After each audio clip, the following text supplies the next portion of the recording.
Ghost of Tsushima because it's quite dry. You know, like it is. You know, like as I rustled up some news for today. There's no Auden Keens to jump scare us either. Yeah, Auden Keenan her massive face. I don't know. Now that I know everything that's in that game, I kind of want to play it just to experience it for myself because it seems like it note that I could potentially trick Yeah. my brain into thinking this is a comedy. Well, maybe I mean, like, yeah, if you've managed your expectations a little bit, and you know, like you've decided that that you're prepared for it being bad. It's like going into a movie like The Room, and Yeah, like people have told you that it's bad, but it's what's bad is what makes it kind of good. yeah. So Or are you hoping for that with Forspoken? I'm hoping to avoid. The best example I've got in my brain. It's not dissimilar to The Room, but it's not The Room. The example I would have went with is it's very much like The Last of Us Part Two. All right, Right. because the team that developed The Last of Us Part Two have put out some absolute bangers throughout the years. They have excuse the pun, because Naughty Dog. They have the pedigree to put forward a Ah. great game, and with that comes a certain expectations, and you're like, oh my god, it's a sequel to The Last of Us. It's going to be one of the best fucking games of all time, and then you go in thinking with all these ingredients, you're like, whoa, this is going to taste fucking amazing, boys.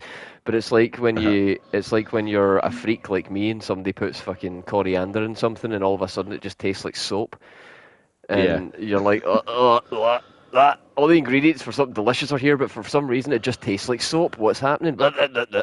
Um, but if somebody had came up to me beforehand and went, by the way, The Last of Us 2 is not what you it's not even a sequel to The Last of Us. It's just fucking garbage. All right, just don't go in expecting any level of quality. Then I might have gone in instead of looking for the sequel to one of the best gaming experiences of my fucking lifetime. As expected. Yeah. Instead of going in looking for that experience, I might have went in looking to just have my balls slapped a little bit. And if you're expecting the ball slap, Yeah. some people find that pleasurable. Yeah. You know what I Yeah. mean? So it's the difference between being just slapped in the balls I just unsolicited. being shocked by it.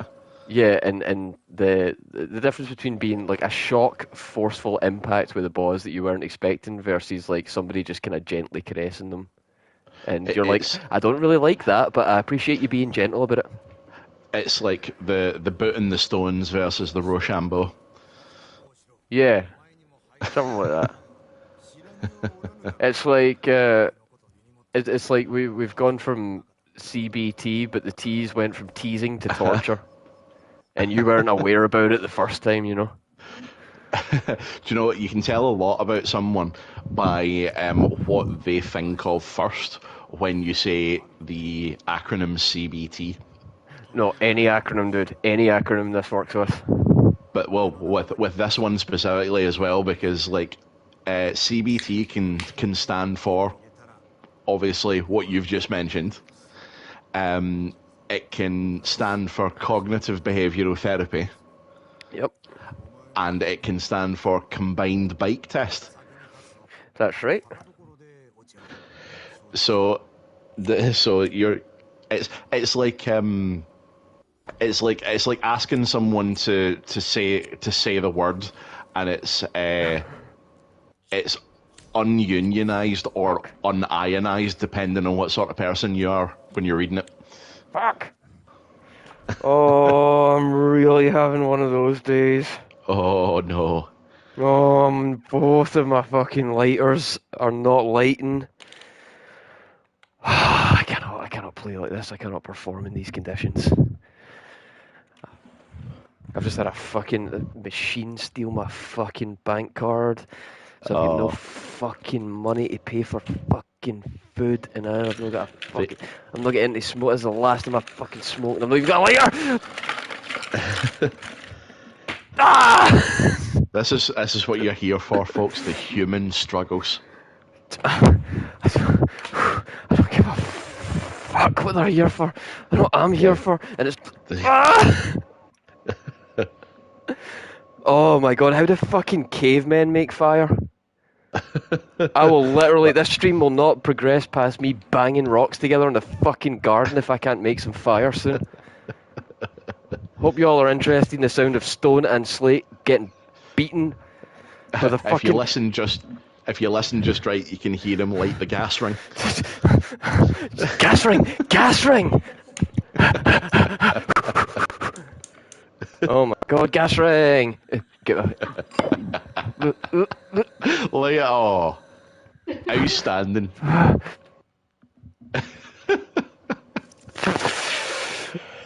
Well, there you go.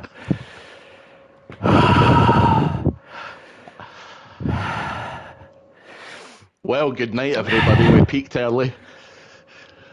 Hey look, hey look, I got Ronan a title, hey member. Do you Hey, have a gas hob? Turns out I do, yeah. yeah, You put it on the would stream appear and so. instantly your dog pawed for attention. What does that mean? Your dog is just like, no, stay away, danger, danger. Ah, right, okay. That's so much better. I feel better about the fucking Vanguard now. That's something you're really, really going to enjoy. You probably do. You may even know this. I'm not entirely sure, but Moomba's dog is called Kuma. Yes, we've had this discussion because the other one isn't Yeah. Panda. No, not Pan. Yeah, that's right. We had this good discussion on this stream. I do remember. Yeah. Yeah. He's just jealous. Oh. Diverted attention, I see. You'll get your time soon, buddy. Don't you worry. Yeah, so the Ronin attire not only looks fucking sick, but it actually gives bonuses to swordplay. Awesome. And the more you upgrade it, obviously, the better condition it will be in. And your straw hat will no longer look like it's been fished out of a fucking river. It does look a wee bit kind of Junkies lampshade-ish. Yeah, a little bit. It A little does. bit. It does kind of look like a trolley that's been sat at the bottom of a river for a wee while and it started to collect debris. Yeah, like someone has clearly like scraped the moss off it. Yeah, like it doesn't look dissimilar to a frisbee that I lost and then found again when I was away, and when I found it, it didn't work very well anymore, and that it had been chewed to fuck by It's, by uh, dogs. but yeah, like there is a straw hat that you get later in the game. I hope we do find it. I think it is it's a pickup, like kind of a unique pickup on the map somewhere. And it is the XL straw hat, and it literally looks like a lampshade. Amazing. And when I played Ghost of Tsushima, I was lampshade Sama the entire time. Perfect. When I picked up the lampshade, and nobody cared who I was until I put on the hat. Oh, I see what you did there. I'm a white guy in my 30s. I know that reference very well. We all do. What's going on here? So yeah, This man it had a horse almost stolen. yeah, he'd not have a nice time. But yeah, it sort of made like my version of Jin's persona be a little bit kind of I am the knight, My but it was brain, I am the lampshade. my brain is struggling with this conversation because it's like we're talking about Jin and Panda, but we're not talking about Tekken, and my brain's just going. But that does make Just a bit overwhelmed. Yeah, R1 is kunai. R1 is not whatever game I've been playing where R1 is Monster Hunter. It's Sprint and Monster Hunter. it is. It is. Do you know what else I've been suffering with recently? Playing Hogwarts and pressing R1 all the time. Because I'm expecting R1 to be the dodge button. Oh, options is the map. Hang on. Wait. Oh my god, because I don't have fire, I'm going to have to just smoke this thing in one go. Alright, in about 20 minutes, the stream might get a bit weird.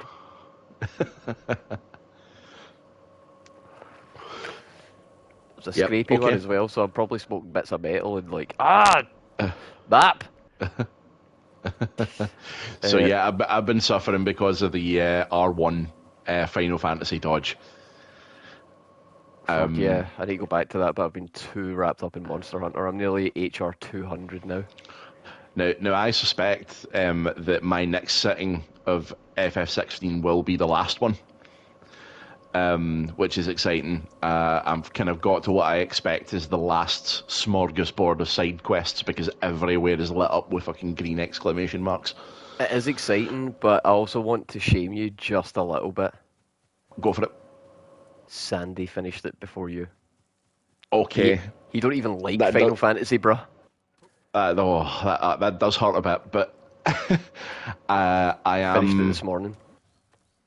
I'm very excited to be like kind of feeling like I'm on the precipice. You know that feeling like I don't know if it's unique to Japanese made RPGs, but I don't know if it's unique to them, but there is definitely a feeling in these games where you get to, the point of no return, Yeah.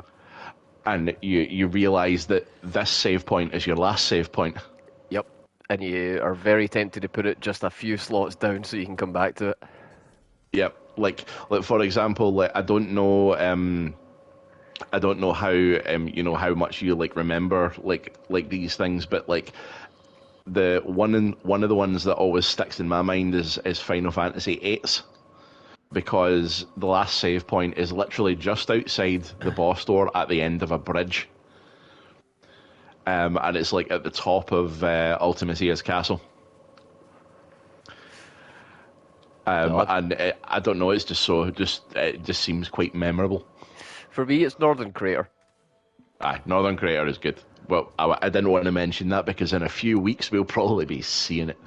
Yes, for anybody that's not seen our Thursday content where the three of us have all banded together, we're playing FF7. Me and this guy are doing voices. Tell him, Yeah, Barrett. we are. Yeah, that's right, man. Fantastic, Barrett. And I, your talking dog best friend, will be there. So And don't be I, late. dear, when we go back to the golden saucer. Yes, Jotaro. It's so much fun. You can even watch us on your phone. My God. Here's another one for you, right? Here's another one for you, just for the acronym game. All right.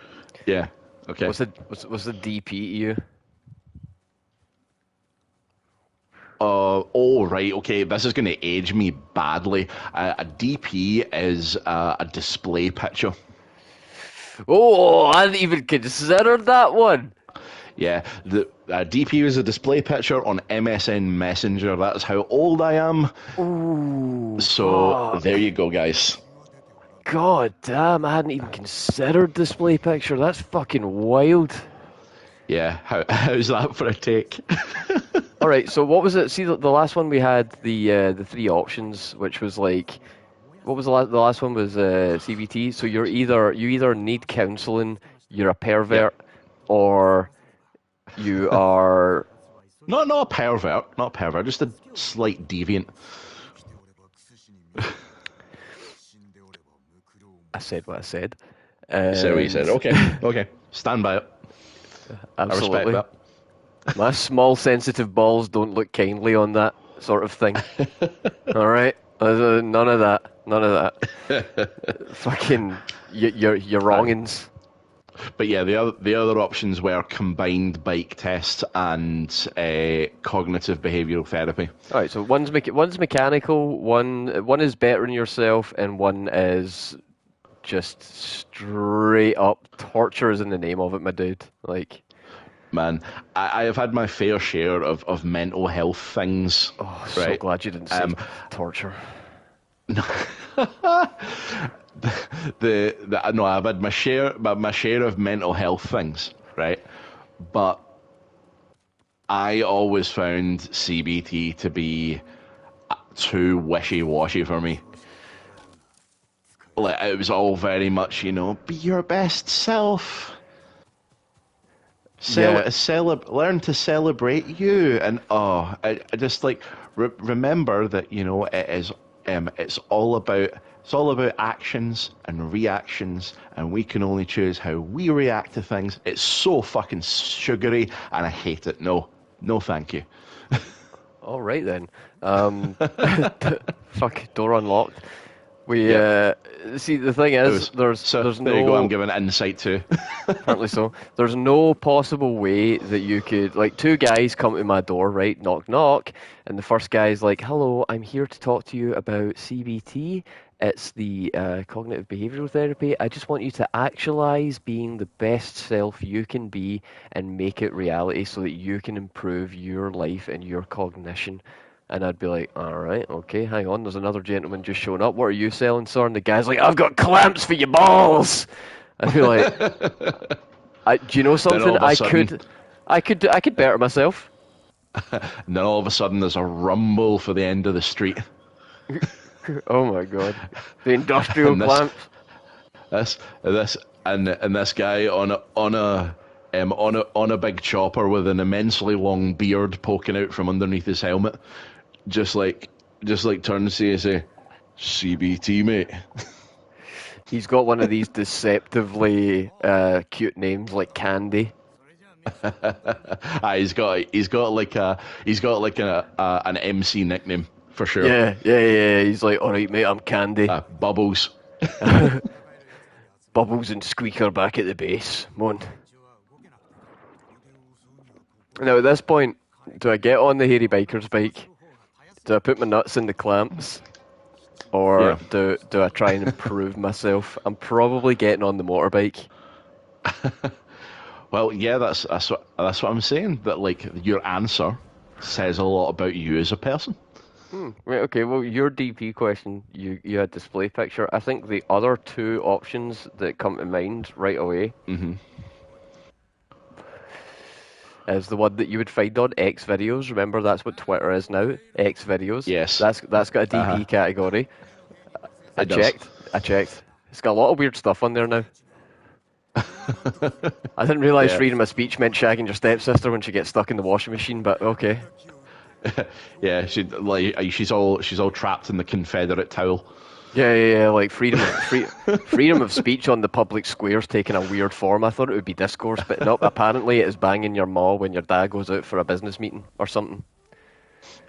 Also, sorry, any Southern American viewers that just dropped out, but that's racist. I'll bring them back with a good yeehaw later. Yeah, aye. when you all saddle up. I don't want to think about what they're riding on those saddles. Anyway, so that's one of the DPs. What do you mean return to tail area? I'm here. Oh no, they're going that way now. What the fuck? So yeah, like there's that one, or there is the one that I would think of first, which is because I'm a big fighting game dork. That would be Dragon Punch Ah yes. or Shoryuken, as its Shoryuken. most famous iteration is. Right, what am I to do here? So you can. You need to. Get to. You disable. So see, you look for the lighthouse. So it's a big. Yeah. See that big tower thing there. We need to get to that without being seen. And disable the alarm. Now there is a way around, I believe, to I think it's to the right, or it could be over here to the left. I think it's kind of open really. You can go either way. Well, let's have There's a enough go this way. obstacles. Let's have a go this way and see what's hiding around this side. Sutsu Lighthouse. Alright, promising. Oh, guys, your security's lacking here. Let me just steal that. Oh, There's something else I'm going to nip out and steal. You're not even brushing that horse's arse. I caught him slacking. What's this guy pretending he's doing? He actually looks like he's doing something. His model's lined up properly. he's waxing saddles or something. I don't know. Oh no, that means he's going to know karate. I saw Cobra Kai, I know what that means. So yeah, so the Ronin armor gives you bonuses to swordplay, but also bonuses to stealth as well. Which is it's a kind of, we've gotten like armor that's like one or the other in terms of samurai or ninja. But the Ronin is sort of like it's the all around build. Well, sorry, Uncle, I had to disrespect you there because this dude was right by the ladder. Yep. Sorry about it. Yep. And the mission is not to raise the alarm. There we go. Ignite the lighthouse to signal. Oh, okay. I mean, it's still kind of an alarming alarm if it's... Oh, that's what you meant by light it. Okay. Is nobody going to see that? I think they will. But Oh I my think god! I think they will, but I think the point is that the Straw Hats will see it first. Right, how do I get a headbutt helm? A headbutt helm. Did you not see that? So you can charge. That dude just ran in and stuck the nut in a guy. Well, I think you can get the shoulder charge, which is kind of probably the closest thing to that. That's unlockable. Shit. Oh, there are rather a lot of them today. Yes, there are. Oh no, I'm stuck in a floating bush. Oh no. Oh, you son of a fuck. This close range bullshit sucks. There we go. We're good, there's nobody up there. I'm not seeing anybody else. Judo jump! Yeah.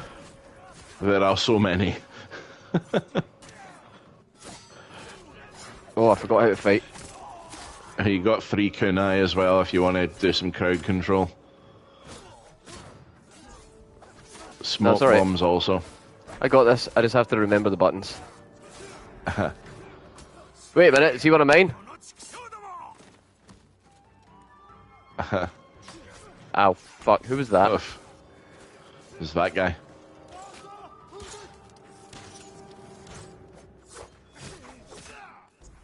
Like, am I fighting the dudes in the blue or the red? I just took out a guy in blue. No, the Mongols they can be in blue or red. Oh, fuck. Your guys have straw hats. Right. Okay, that would have been the right. Okay, That is. we're all good. I got it this time. Yeah, it's shirts v straws.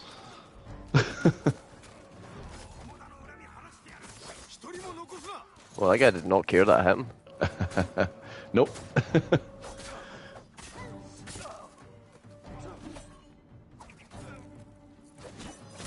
Oh shit! This guy's trying to hurt me.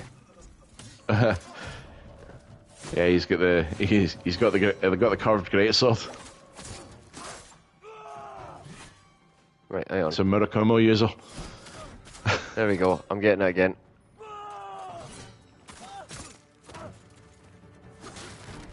Oh, I can just chop those down? Oh yeah. They're just Hello. paper doors. Later on, we will get the very fun ability of being able to stealth kill through paper doors. That's pretty cool. Oh shit. Oh! Ah!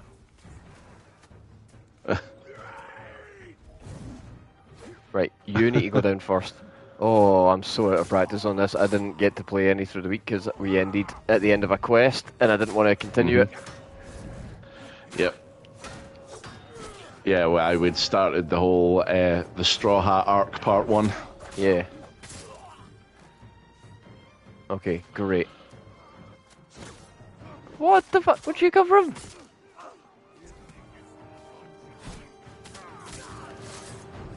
Oh, we're getting there. We're beginning to believe. So yeah, there's actually been a few things to talk about this week. There have. And in previous weeks that we've just kind of whiffed on. So Yeah. it'll be good to catch up on them. But also, I have an update to one that I spoke about ages ago that is just getting better and better and better and better. and I would love to go through that whole saga again at some point. I pressed triangle instead of circle, didn't I? Guide. What it? Why, yes, I was gutted in 2014. I see you. Oh, I didn't see you, though.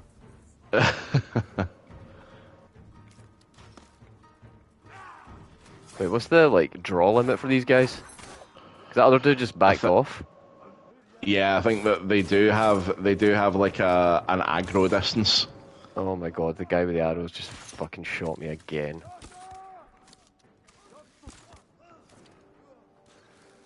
Where's the other one? Oh, I need health now. There's another dick with arrows. Stab that crawling guy, he'll give you some Oh! resolve back. Oh no. Nah, right, okay, right. Okay, give me a wee second. So you said that you were looking to carry on with a started story from before. Yeah. Just give me a wee moment here to get in the right thing. I've actually got something that's distracting me that I need to go in and deal with. 2 seconds. No bother.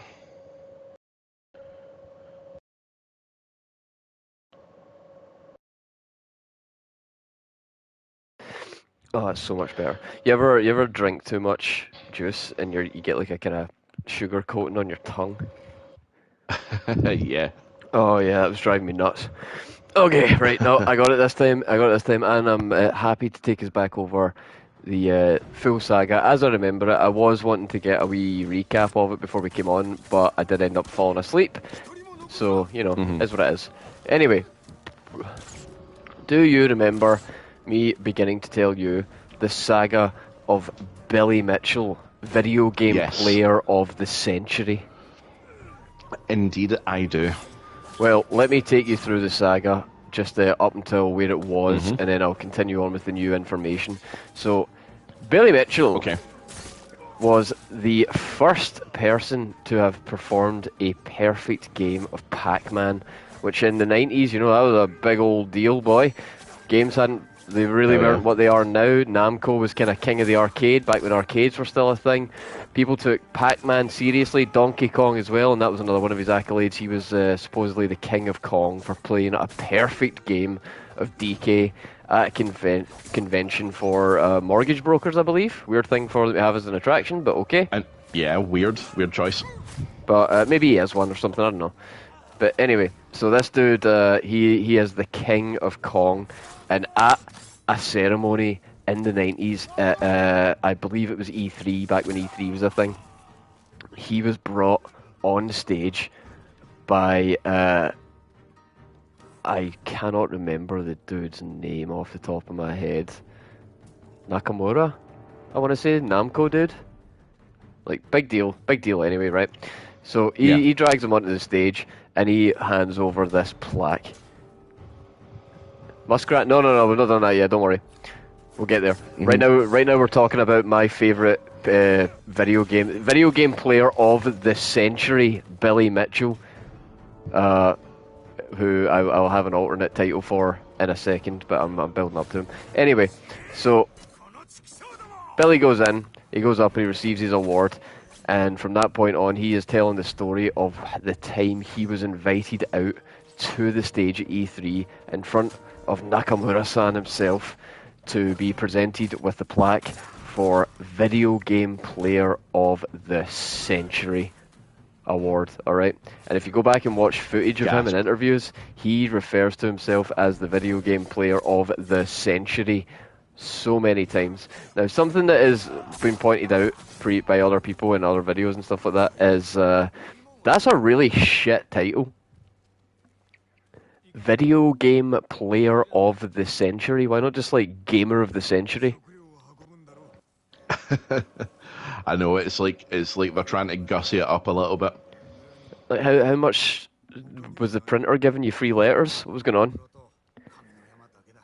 Billy Mitchell sounds like something out of Home and Away or some soap opera nonsense. He looks like one too. He doesn't look like a real human being. If you look at him, he looks like he's wearing his hair like a hat.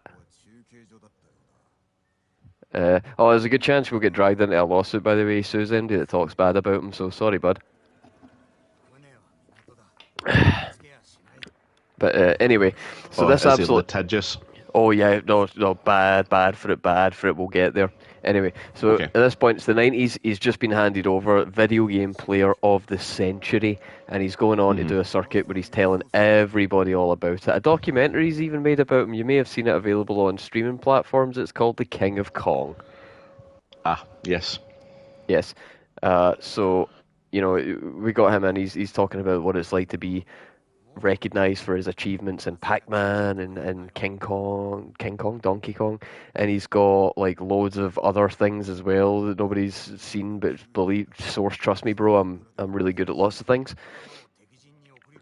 And he's doing the tour, and then eventually some bitter soul, claimed that, hang on a minute, I think he cheated. He's never been able to do it again. Nobody that he claims was there has any pictures of them there, or any proof that they're there, or anything like that. I don't know. There's something sus here. Yeah. And people started looking more and more into it, and more accusations started coming out of Billy Mitchell being a cheater. And every time he was asked to provide like evidence, show people the plaques, he couldn't produce them. I mean, here's the thing: he went on tour. He went on a speaking tour after he won that award, but the plaque that he would show on tour, the plaque that he had with him, didn't say he was Video Game Player of the Century. It just said thanks for playing Pac-Man, and it even had an ad on it for the upcoming 20th anniversary of Pac-Man. So nice. Do you know that way? Like, okay, but where's the other one? And he was saying up until that time that that was the plaque. That was the plaque that said he was a Video Game Player of the century, but he doesn't carry it with him anymore. But finally, some high resolution scans came out. Was people shooting outside? Great. Some high resolution scans came out of a picture of him holding it, where you could actually read the text, and the text was just about Pac-Man. Just about Pac-Man. Right. There was nothing about Video Game Player of the Century. So people were like, "That did he even do that?" The dude from Namco came out and was like, "I never gave him that award. We gave him a Pac-Man thing. I don't know what the fuck he's talking about." So like more and more came out to suggest that Silly Mitchell might have been making stuff up, and anybody that would go ahead and say something, that would suggest that he was potentially cheating. Well, he would sue them. He would take them to court, and the American court system's dog shit. It's famously dog shit. So you can take somebody to court very cheaply, but, to actually fight your case can be quite expensive. So anybody that talks shit about him, he would take to task. He would take them to court, or take them at least through the legal system. Normally, they wouldn't be able to afford the defence, so, he would just kind of bleed out anybody that was talking smack about him being a cheater. Even though more and more evidence started piling. There's even a really well-known YouTuber called Carl Jobst, who very often does videos on like speedrunners that have been caught cheating, video gamers that have been caught cheating, just people that have been caught cheating in games. That's kind of his thing. He does some other stuff as well, but that's where he's got most of his viewer base from. He started kind of going on talking about all the discrepancies in Billy's story and all this and all that, and really putting forward the narrative that this guy was in fact lying and cheating. So you need a smaller boat, by the way. So Billy sued him, right? And the whole thing was going to cost like hundreds of thousands of dollars. Even the guy had to put out like a campaign on his YouTube channel and be like, "I need help funding this, but please, it's worth it." And people did come to his aid, so he's been going forward and fighting a legal battle with him. At the same time this has been going on, Twin Galaxies, the company that is largely responsible for holding and keeping video game records, they managed to remove Billy's scores from their official archives, and they were trying to do it quietly, but people noticed right away. and they were like, what the fuck's going on here? And when asked for comment, they too suggested that there may actually be some truth to the allegations that this guy is a complete fraud. He just made this shit Oh, up, got shit. himself onto the stage, got himself this award, toured around with it saying it was something that it wasn't, got the documentary made, but he's actually full of shit and he never actually got that perfect Donkey Kong score. So, what happened? Well, Twin Galaxies is the name of the company, right? When Twin Galaxies delisted his high scores and gave the kind of suggestion that cheating may have been a thing and those scores were no longer legitimate, he decided, Yeah. well, do you know what? I've only got one response in these situations and I'll be damned if I change that now. Uh-huh. So he decided to take Twin Galaxies to court. Oh, of course he Now, did. here's the thing. Most of the people that he does this to are small YouTubers. They can't afford to go through a legal battle. Twin Yep. Galaxies can. Oh, yeah. And Twin Galaxies were so done with his shit that they went, alright, let's do it. Let's go to court. So, the discovery phase is going on just now. Things are starting to come out. And the latest update from the whole scandal is the deposition video of Billy Mitchell answering questions in relation to the event where this alleged high score was given, and also to the video game player of the century plaque. So, they ask him, Billy, what colour is an original Donkey Kong arcade machine? Do you know this? Do you know what colour they are? Are they not like red brick, or am I thinking something else? Right, so red is one of the two colours from the original arcade cabinets. They were done in red or blue. Right, okay. So both answers are acceptable, but either a red or a blue cabinet means it is original hardware. Anything else, that's not an OG unit, and therefore it is not tournament legal. You see, you have to play on a tournament legal original hardware for the score to count. Anything modified, anything that's got any additional features, that does not count. That is not a record. Alright? Very important. Yeah, 'cause it has to be played in its original format. Exactly. You're not allowed to use an emulator. You're not allowed to use anything that's got like a more updated joystick, anything like that, right? So, no pictures exist from the event. There's just a video where you see him shaking hands with some people in front of the machine. He claims that he was there from about 9 in the morning and he played all the way through until about 1 or 2 in the afternoon. The machine was sent to Nintendo and authenticated.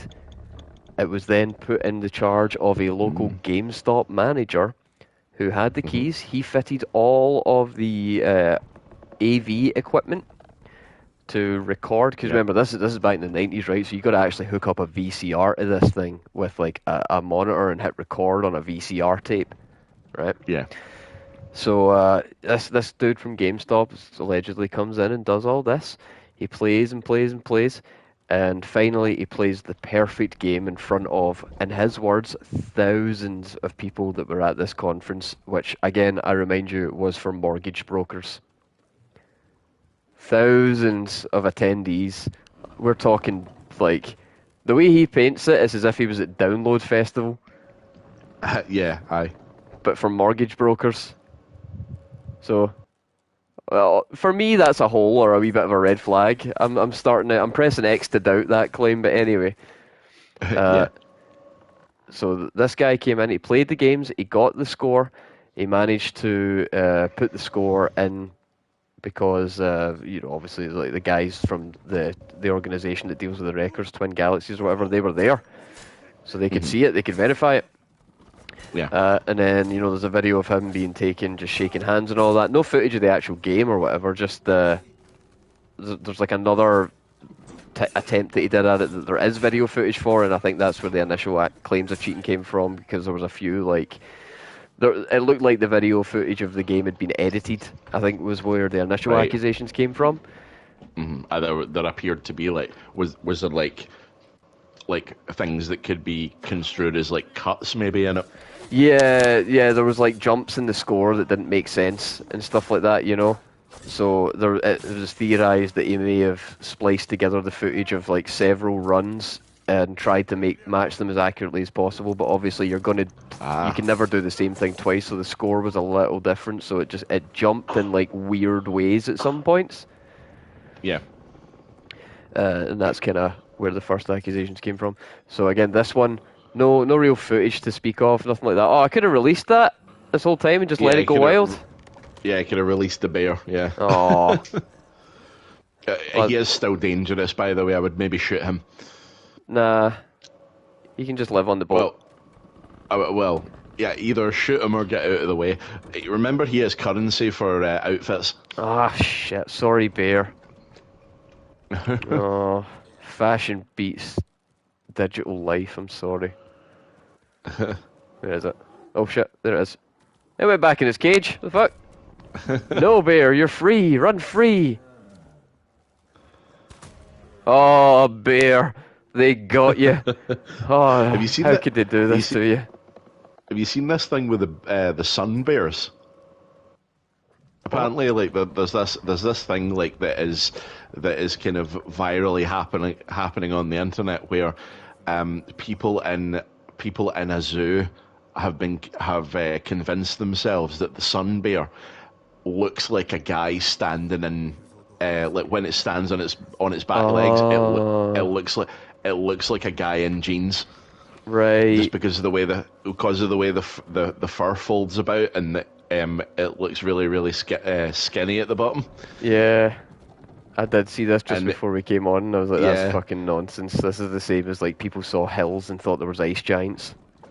apparently the Edinburgh Zoo responded earlier on with a picture of their sun bear in a similar pose and said, "No, this is just what they look like." Yeah. You they just imagine they a just got zoo they got no ass. man, can you imagine though, like a zoo somewhere was like, bruh, we have no animals, but we need people in here, what are we gonna do? All we have is like 100 fursuits from the fur fest that we held here last month. They're So we only got it. kinda sticky. So we got to kill Axe Dude fairly quickly because Ryuzo had like 30 seconds to live. No, it's good. I had a kunai. You didn't see it coming. Mm. Right, so back to Silly Bitchel. So Yes. he is now under fire. He's now under some scrutiny. Accusations of cheating are going rampant. Nobody's seen the jump off the ship. Nobody's seen the plaque. It appears to have been lost. That's what he's claiming. Hang on. Okay, so no footage, no plaque. Yeah, so no footage, no plaque, and he's still turning around saying everything. He's suing everybody that is saying anything against him, anything that could be constrained as criticism. He's suing everybody.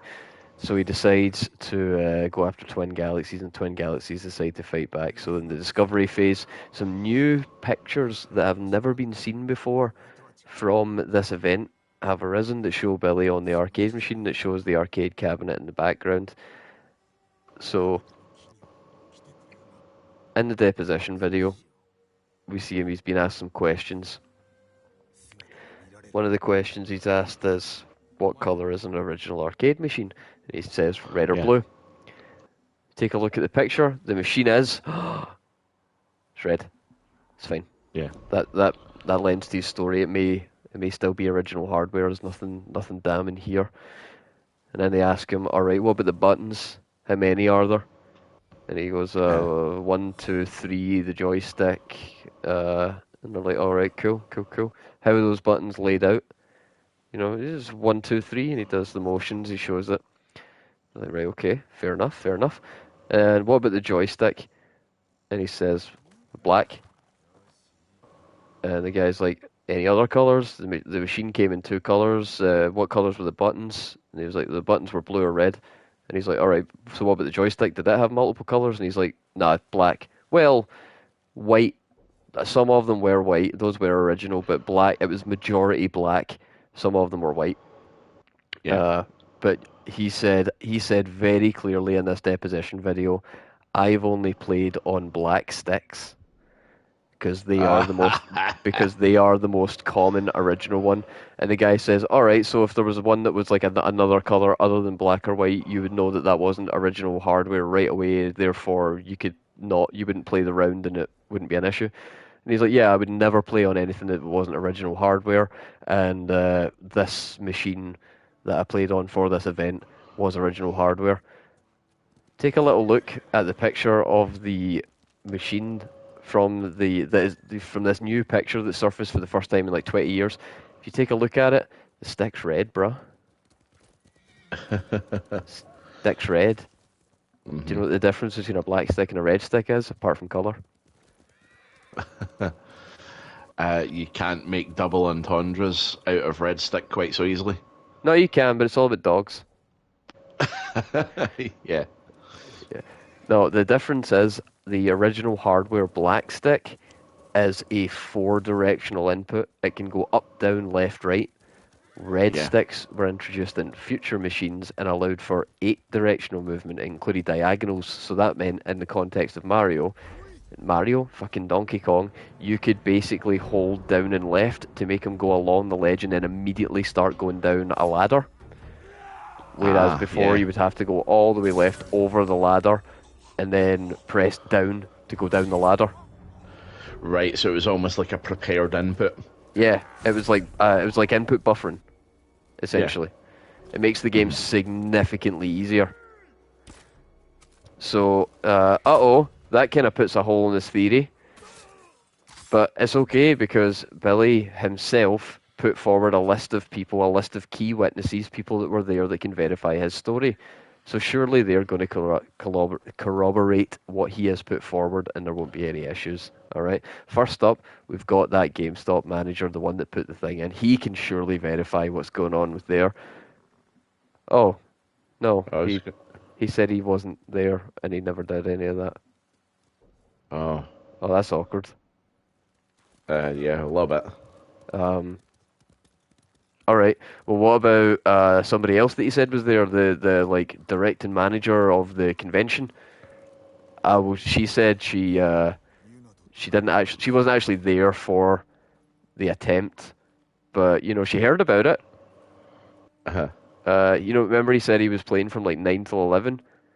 Yeah. Well, they asked her like, oh yeah, so like when did you hear about it? And she's like, oh man, it felt like 15 minutes after it started. It felt really quick, but I don't know, man. I was busy. So that's another witness on Billy's side. And then they brought forward, I think, another witness who is this guy's like, oh yeah, whatever old Bill says happened. And they're like, okay, aren't you in a business relationship with him? And he's like, oh, Yeah, isn't there a massive conflict of interest to do with just that? yeah, so he's like, and they're like, all right, get out of here. Go on, get. So, I don't know, Case ain't looking too strong. Twin Galaxies, on the other hand, they have people that say, yeah, we saw him there. We didn't see a perfect game getting played. They have the machine with the red stick.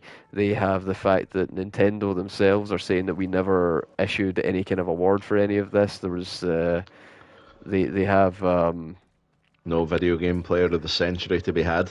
No. However, right, what has happened is that Billy did actually find the missing plaque to prove it's real.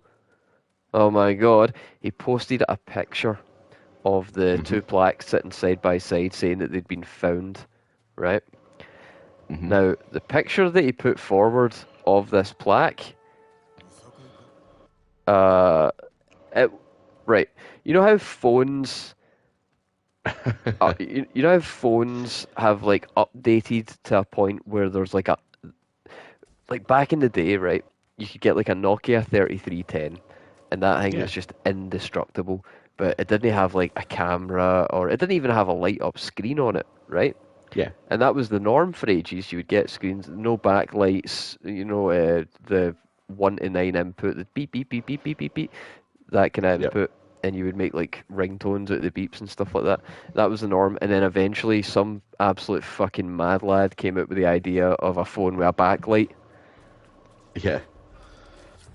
And all of a sudden everybody was like, hang on a minute, why the fuck would we ever not want a backlight? They are too good. So all of a sudden it just became the industry standard to have backlighting and Yeah. stuff. Yeah, for sure. Like backlights was one of those things once they were invented that you cannot come back from that. So Yeah, absolutely. Like I'm put in mind of like the Game Boy. yeah, exactly. Yeah, Exactly. when that was backlit, that was game changing. Literally. Like I used to I used to go on car rides and like lean into the street lamps and try and like make a few frames of movement in Pokemon between the like street lamps when I had a little bit of lights. And then Yeah. all of a sudden the backlight came on, you were like, oh my god, I can play anywhere. It's too good. So like backlights became the industry standard, right? And then somebody brought out flip phones, and people were like, oh, "Okay, that's cool." I don't know about that. There's a few slide phones, there's a few things. Okay, that didn't nothing like that became industry standard. But then touch screens came out. All of a sudden, shit, boys, it's time to change the standard once more. Everything has got to be a touchscreen now. Everything's now a smartphone. Smartphones used to be a separate category from just mobile phones, and now they are all that exists, unless you're getting a Yeah. fucking burner phone because you're a dealer or you're cheating on your wife. But like, Yeah. the industry standard now is to have that accessible. But one of the other things that one of the other thing I just wanted to see what they're saying here. One of the other things that has now become industry standard is cameras. Yeah. Phones all have cameras now, but because we're in the year of our Lord 2023, we're no longer dealing with like every phone has got camera, but they're all shite 144p shit, and you've got to pay like Yeah. exorbitant amounts to get something. No, like the minimum, like 10 megapixels is like the minimum you get on most contract phones these days. Yeah, like my the phone I've got the camera on it is ridiculous. I'm pretty sure that the wee camera on the front, the sort of face cam one. Yeah. I'm pretty sure that's at least 32 megapixels. And that's the front-facing camera. That's the shit one. It's the shitey one. Yeah.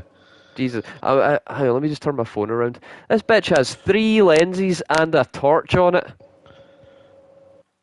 I'm not. I pay like 30 quid, 20, 30 quid a month for that phone. It's not a great phone, but it's got 3 fucking cameras on the back of it, and one of them's a 32 megapixel minimum. It's got to be. I don't think I want to say what mine is now. Was yours in like the triple digits, and you're taking 4K images with a zoom of like 16? Oh yeah, absolutely.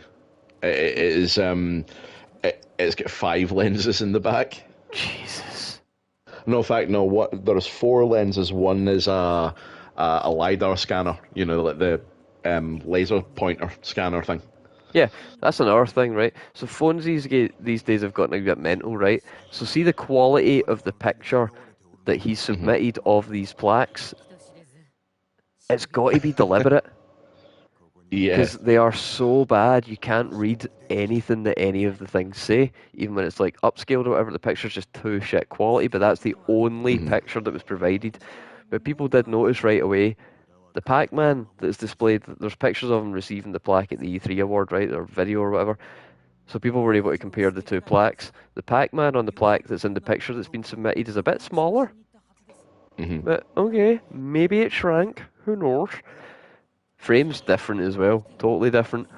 But also, what's super weird is that there is a small part of it that is actually legible. People have been able to make out one small section of the plaque. It's in the upper left corner, and suspiciously enough, have you ever been given an award for something that has your name and home address at the top left? Name and home address? No. No. Have you ever had anything delivered to you that's got your name and home address at the top left? I mean, like My exam results. Like most letters, no?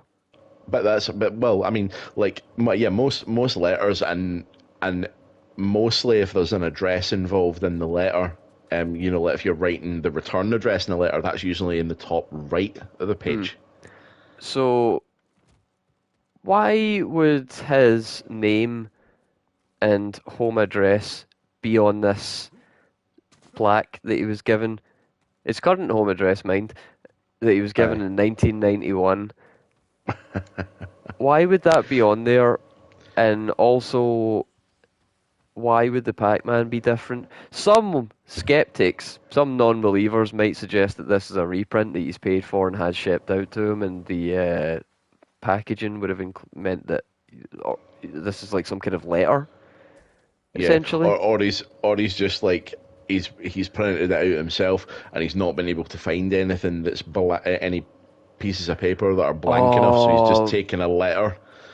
mate, either that or do you think he's like, do you think he's one of these guys? He's like, he's so old that he just doesn't really realize what's going on with the computer, and like somebody, like I don't know, one of his pals or whatever, because I don't imagine anybody's ever touched his willy for it to have veins, but some guy, one of his pals, mate, I came over and be like, there you go, this is your home office, this is your work computer. You only use this for work. So what I'm going to do is put your like a like an e-signature, but Yeah. I'll just format it. So as soon as you open this, everything's like a letter. You can print it out and then you can send off your letters bill. How about that? And he's like, right, great. And he's just went and used that computer, forgetting that it automatically prints his fucking name and address on it. Yeah. Man, Yeah. can you imagine if all criminals just printed their name and address and left it at the scene? That'd be amazing. I like they've left a note behind for somebody's car insurance Yeah, because they've bumped it. I've had something like that happen before. Yeah. Yeah, Or yeah. did someone leave their details for you? No, I'll tell you the full story as best I can, but I can't go into the full details because it was a place I was working at. But I'll keep it Yeah, for vague, sure. and you Yeah. can fill in the blanks with your insider knowledge. But Hmm. right, so that's basically where we're at. This whole thing is just kind of gone to fuck, and he's everybody that he himself has brought forward to be a witness to strengthen the argument has only made it weaker, and Yeah. it's just getting a bit sad. But he's doubling down. He's really committed to this idea that he is the video game player of the century, and he did achieve that world record at this mortgage brokers convention in '91. It's just that nobody seems to have seen it, and there's no proof, and the It's plaque. not verifiable in any way. Yeah. Oh wait, there's one more bit of the saga. So the plaque, you may be wondering, but we have the plaque now. So that's game over. That's the trump card for old Bill. He's got it. He's said that it's real. It's real. There you go. Well, it wasn't him that found it, right? It was another YouTube guy who has been a strong defender of Silly Bitchel and all of his movements for years now. He Uh-huh. actually found it in a collection of things that he was going through in another state. So obviously, as soon as Billy found this out, he was like, "Oh well, great. Why don't you come over and meet me with those packages to get a flight with them and come over to where I am?" And this guy was like, "Great, I'll do that, Bill." So there's CCTV footage. You can see this guy clearly walking through the airport security with a massive package. Like this dude didn't just box them up; he boxed it up as if it was the Ark of the fucking Covenant. So Right. there's like this is a big old package, boy. So he's Hmm. walking through the airport. They've got the footage of that, and he's like, "Yep, yep, yep." So what happened is I got to where Billy said he was, but I didn't charge my phone or something. So I just kind of went to where I thought Billy was and just hung around for a little while with the parcel, but I couldn't get in touch with him. So instead of like taking it back with me, what I decided to do was FedEx the parcels back to the place that I found them originally for safekeeping. And then I took another flight and went home. So Right. the currently it seems like the plaques may have actually been lost in this process. Which, oh, ain't that just tough luck? They were lost, then they were found, and then right as we need them, they were lost again. That's, oh boy. Oh, it just snakes through, doesn't it? This tail. It Yeah, and weaves it's around, it rises and falls. and all of it, like, there's surely not that much money involved in being the best at Donkey Kong. Like, there's surely not, it's not that monetizable. It's not the 80s anymore. I can't be that lucrative. Yeah, so this dude is surely just doing it for the clout, I guess. I guess so, yeah. What a weird series of lies to make up just to be the best at an old Namco game for years ago. Why not Hmm. Fortnite or something you can make some money off? Yeah. You know, if you're gonna go for it, why like go big or go home, Bill? Is he hoping Yeah, that you Donkey Kong being in the Mario movie is gonna give that character a revival? maybe. He's waiting there as soon as Maybe the Donkey Kong movie comes out. He's like, "Now's my time. I'm gonna be on all the posters." he's hoping for that the NEU, the Nintendo Expanded Universe. Yeah, which honestly, so am I. Why would you not want that? Yeah, because I mean, look, there's already talk of a Sonic verse now because there've been two movies. Well, you know they've got to cross over at some point. That's everybody was hoping that Marvel and DC would cross over before Marvel got shit too. Yeah. Which again, I'm just going to publicly shame you right now. I can't. But you think Blue Beetles looks good? You're excited for that? Come on, son. You've learned by now. You know better than that. Don't do that. I know I should know better with these DC movies, but I just there's something about it that just looks like a laugh. It I don't know. definitely. I mean, so did Shazam. Hmm. These Yeah, DC, the guys that are cutting the trailers at DC are really good. yeah. I actually didn't mind the first Shazam. The second one was a bit. None of you can climb, huh?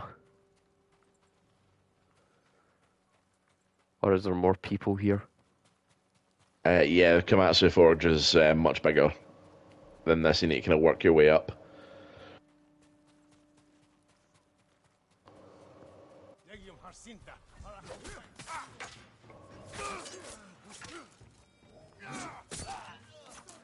Am I trying to just take out everyone, or So you're looking to get them up to the top. So like you've got people with you just now. yep? And periodically the Mongols are like attacking them, which is the skull markers and things. But you need to basically like round up all the survivors and get them to safety essentially. Yeah, but do we know how many there are? And off the top of my head, no. Right. Okay. Hey, get away from them. Those are my peasants. I will protect them. Oh shit.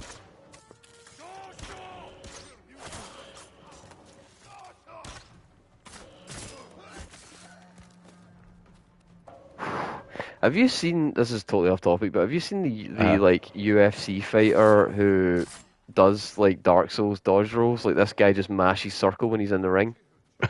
No, I know I haven't. I need to see that. It's so interesting to watch. It actually kind of works. Right. But the dude does this mash circle while he's fighting. It's crazy. So, Bebop asks, when he's found having had Hang on. cheated. I'll be right back. Phone's ringing. 2 seconds. No worries. So we're gonna visit this comment of yours, Bebop, because it is fairly interesting, and I think there is definitely an answer to it. So the so like with this, I mean, it depends on what is it Open Galaxies was the name of the name of the people that were in the company that's in the suit. Um, they it depends on what they want. Having been taken to court over over this, um, like it's what do they want out of the situation now? A Kong artist, perhaps.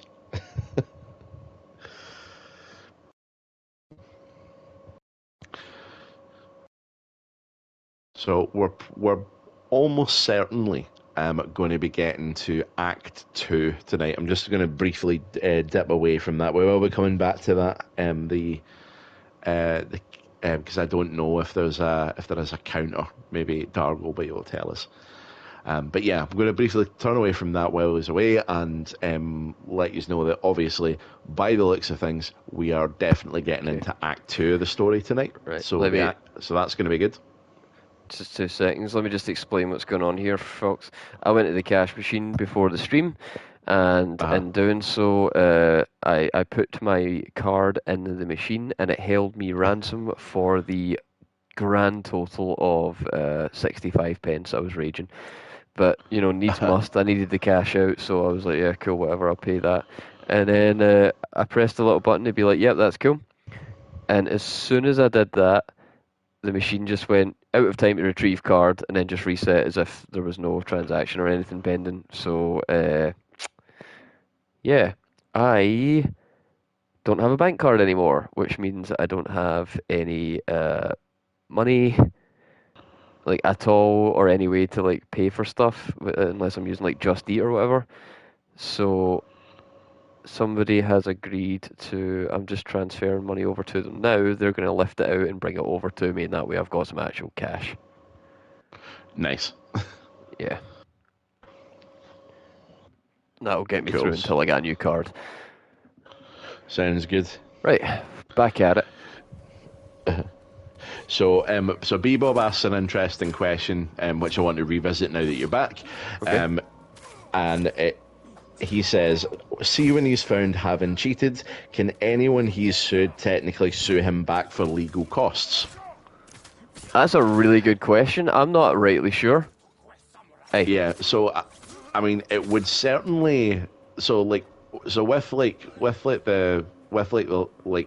legal system over in the States. I think it's definitely the case in a lot of legal systems. But see when you have a case when you have a case that that is successful or wins, that often sets a precedent. And like a lot of these big a lot of these big kind of landmark cases, if they're not like landmark cases won by individuals, they're usually class action. So that which would meaning that there's a lot of people all involved on it all at once. So he could end up with a class action lawsuit against him by several people. Yeah, I mean, depending on if all of these have been filed in the same place, you could even potentially be looking at something of like waste of the court's time and resources, which would be like backdatable, surely. If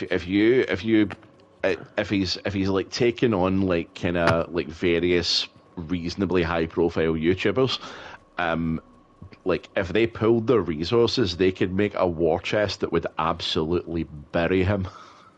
There was some people. I got to the point where there was even a couple of people like Moist Critical, Big Charlie. Yeah, he was deliberately like he was basically saying Billy Mitchell is a cheater. Sue me, Billy. And like the idea was that he can fight the case, so that would like draw a lot of heat off the little guys, but also he would actually be able to go through and be like, here's all the evidence that all the people that I speak to have compiled against you and like prove it. But no, Carl is the hero. He was the one that was in the court battle, but Twin Galaxies betrayed him, and they're the ones that came through with the receipts to say, nah, you're full of shit. And finally, it just looks like he's kicked the wrong hornet's nest this time. Oh, he's in over his head now. Yeah, he fucked around and he found out. Yeah. I'm Aye. really looking. So I'm looking forward to the sequel to King of Kong, though. That'll be fun. yeah, for sure. Be like fucking Tiger Um, King. you mentioned Pokemon earlier on, and you know, since I was reminded earlier on how old I was with my DP display picture thing. I'm gonna open that feeling out to more people and say that this week, Pokemon Stadium is 25 years old. Oh, what a game, though. Yeah, on the N64, 25 years old. What a game, though. Yeah. Man, I still have that set up in an N64, just in a drawer. Like, it's if I pull it out and Yeah, plug it in, that's the cart that's in it. yeah, we've got like a chest that's like full of old games, like old cartridges, Ooh. and I'm pretty sure Pokemon Stadium's in there. Right, I have a question for you. Right, Hmm. all right. So let's say you are at a point in your life where you can afford some really nice IKEA Kallax furniture, and you Right. decide you're going to stack those bad boys up, and you're going to make yourself a nice like display, right? Uh-huh. And you're going to have like all the consoles from your lifetime Hmm. on display. You know, like console controller, and they would have a game in them just as part of the display, right? Right. Yeah. What for you, we'll go like console by console, generation by generation, what for Okay. you would be the defining game, the disc that you would put into that console to define that console for what it means to you personally, right? For display for like display purposes. Yeah, right. So I'll give you an example. For me, really easy one, PS1, I would have on display with and it would have Final Fantasy 7. Yeah. I would agree with that. Either that or like one of the Crash games. Yep, that's another good one. Yeah. So yeah, so stuff like that. So what was your first console? Oh, my first console, that would be the Super Nintendo, the Right. SNES. Cool. So what is the SNES cart that you would have in there? I also had a SNES, so I'll do Right. the same. So, this is difficult, and I do have not one but two. So it is either Legend of Zelda: Link to the Past, Right. or it is the Super Mario World, the one where he's with the cape and on the back of Yoshi.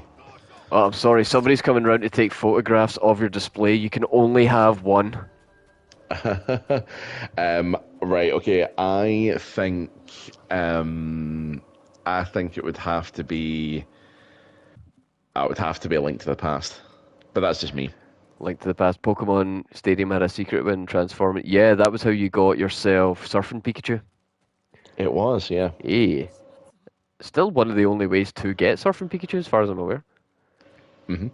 But Uh, Over the contribution from chat as well. Mumba says either Super Mario All Stars, good choice too, okay. and or Donkey Kong Country 3. Ooh, another good one. For me, for the SNES, the defining game would have to be probably Final Fantasy 3, which was actually 6. Yeah, it was actually 6. I mean, I was also tempted to pick Chrono Trigger because it's Chrono Trigger, but I Mhm. don't think that it's iconic enough as a cart.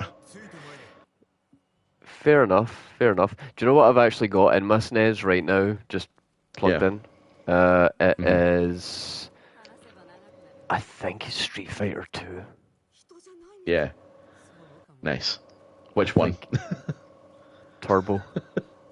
Turbo. Yeah, Turbo. Nice. Pretty sure that's what's in it right now. It's in a drawer. I'd need to go Hmm. check. But all right. So for me, I had an N64. Hmm. Did you have one of them? I did. All right. What would your cart for the N64 be? I feel like this one's one of the hardest ones, right. to be honest. Right, no. I have a pick for this one, and it is slightly left field, Yeah. but to me, this is like one of the most N64est of N64 games. Okay. Banjo. Oh, yeah. Yeah, Banjo Kazooie, for sure. Yeah. That's definitely a good one. Yeah, and that's tough because you've also got Super Mario 64. You've got Ocarina of Time. You got Majora's Mask with its. I mean, like the copy of Majora's Mask that I had at one point was the gold cartridge. Oh, nice. So I'm You a could little also bit weird. You could also get a DK one that was bright yellow. Nice. I'm a little bit weird on this. I got an N64 really late. Yeah. It wasn't like I didn't get it anywhere near launch. I got it after the PS1 had came out. Right. Yeah.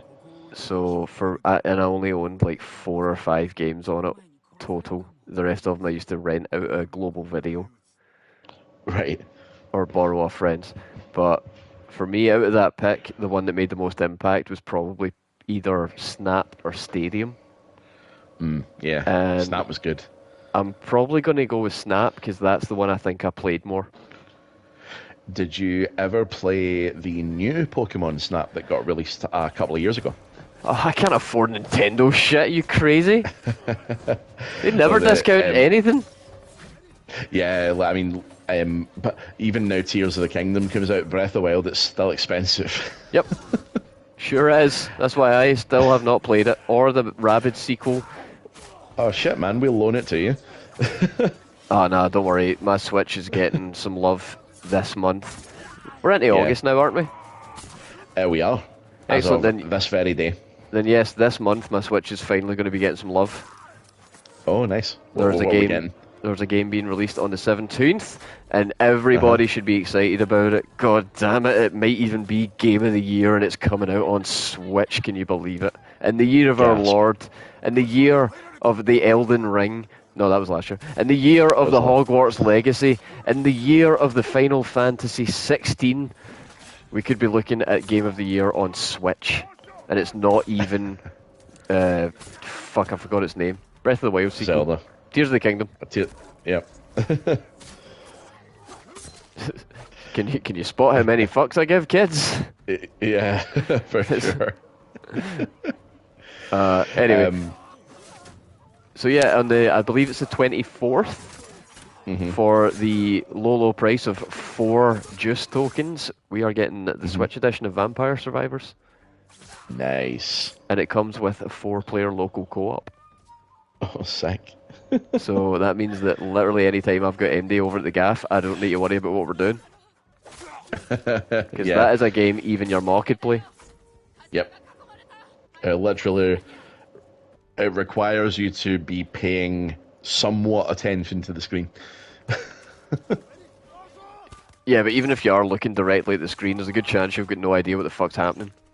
Oh yeah, it gets to the point where it turns into one of those fucking giant smoke clouds of people fighting like in the Beano.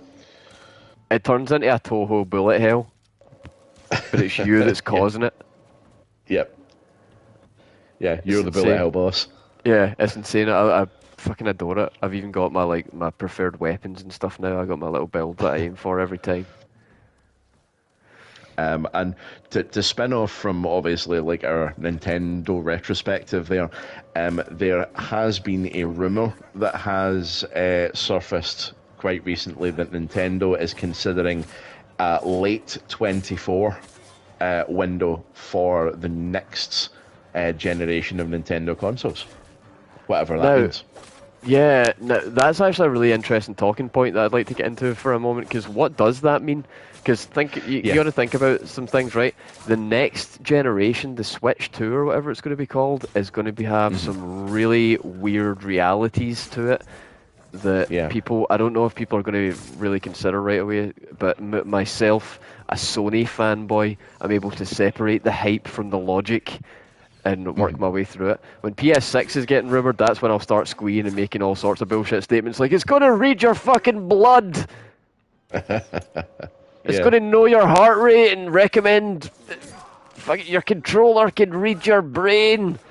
But no. Right, so one of the things that I think is really interesting is that the next generation of Nintendo consoles is going to be missing probably more than one of its staples. Yeah. It does make you think because like the thing about the Switch is it came out of a failure of the Wii U. Mm. Because like which has been one of Nintendo's like kind of great misfires. Like not since the Virtual Boy has there been more of a gaff. It kind of was our generation's Power Glove on it. Yeah, I Power Glove Virtual Boy delete is appropriate. What one did you suffer through? But no, like uh, the it was the fact that it was a console that no one knew was a separate console. They just thought it was a Wii peripheral, Mm. and Kind of no one like bought. the Sega CD. Yep, and no one bought it. And then all of a sudden, out of the Wii U's corpse comes rising Phoenix like the Switch, which is instantly adopted by fucking millions. Yeah, it really feels like the true successor to the Wii.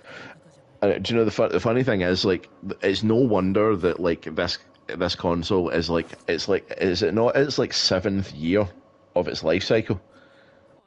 Something like that, but it's still selling. Something like that. But that's the thing, right? This is the hilarious part. Recently, the Switch had its best sales month ever Yeah, that's of like units insane. sold, It's which insane is to think about. crazy. Yeah, and it just goes to show that when Nintendo like put their mind to it and make something good or like in some way revolutionary, like they can really they can really end up like people are buying it for they're not necessarily buying it for the games, they're buying it to have a Nintendo console. It's The like thing is that they are to like the access cheap the access. Nintendo suite of games. Yeah, they are the cheaper, more accessible alternative to your big boy gaming experiences with like PlayStation and Xbox. Yeah. Because like they are not concerned with being a part of the console war. They're not concerned about releasing for generations. They have their own library of exclusives that are largely geared towards like Hmm. nostalgia baited adults, but also accessible to new kid players. What's going Yeah, on I'd here? say they have different priorities. I'd say they have different priorities. ならばなぜ我が兵は背後から切られている堺は決してさような手を使わん戦では化けの皮が剥がれる Oh, he's a grass. ならば己は犬だな不未来の下地でしか動けぬ哀れで臆病な犬だお前の老いも侍の道に背き犬になるつもりのようだ Oh, how could he? 大原国に下るしかないそして我らは本土襲来の手先となる違うか考えておくことだただし Because Tsushima may be, kind of pretty much being strangled at the moment by these guys. But the Shogun on mainland Japan is still kind of a very big deal. Wonder if that's what Ghost 2 will be about. Well, we've still got a lot of story left here. Yeah. Oh, there we go. Komatsu Forge. Yeah, big map gains. That's a banner. Yeah, so see the banners that you've been picking up and the little strongholds, you can swap them at that monk for horse cosmetics. Right, okay. That one will So give me stats progress. Yeah, I was gonna say if you do like another small stronghold like that, you'll get the wind stance, which is for your spears. And I know Cool. you hate the spear users. I do. Ha ha ha. They suck. Right, I've got a few upgrades I can get. It doesn't look like there's actually many more quests to do. It's really just the forging a tool. Yeah, so basically that Castle Canada is where we are ending up. Um, we're traveling to the Great White North. Oh, Canada. So yeah, so that's where we are ultimately ending up. Um, all the like the quests that you can see like with like characters, I would maybe do what you can of them before moving on. So like see so like Ishikawa there Yeah. and yeah, like Lady Masako as well. If you like, maybe some of these kind of bigger markers as well. Just whatever ones feel good, but at least the character ones definitely do. Cool. What I'll do is I'll travel. I'll travel back to Travel. the. Yeah, right. Travel. I I'll will go back to travel, the. travel and revel. I'll go back to the temple, speak to some people, do some upgrades, head over and do the character side quest, and see if we can't end with getting into act like doing the castle Canada. Oh, Yeah, Canada. I was. Yeah, I was saying that just as you came back. Like, I think we're probably going to get to Act Two tonight. Fabulous. And looking at the 1997 Brady Games strategy guide for Final Fantasy VII, it looks as though next week, or this week Hmm. even, next session, we are looking at getting into some of the. There's a good chance we'll move on to Act 2 of that as well. Yes. Hmm. Which, End of disc one. oh my god. If you're not familiar, you're not ready. It doesn't go the way you think it will. It's great. No. Avenging Lord. Cool. Thief Strap. Cool. Oh, katana upgrades. More damage, yes, please. Yeah, that's what we're talking about. But where is it? Where are you, swordman? Here he is. Crossed hammers. Fantastic. Right, Sakai Katana. Let's get me a Katana 4. Cool. Right, so I just need a lot more iron, steel. I've got the gold for it though, that's fine. Jesus. And Is it changing the the appearance? yeah, it is because the main difference is, and you're gonna love this, right? So see the wiggly the sort of wiggly shadow line on a Japanese katana. Yeah. Do you know what that's called? No. It's called a hamon. So as you increase your sword stats, you're actually strengthening your hamon. Oh my god. Your hamon Oh energy is my becoming more god! pronounced.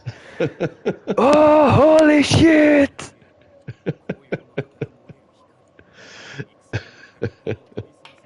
That's amazing.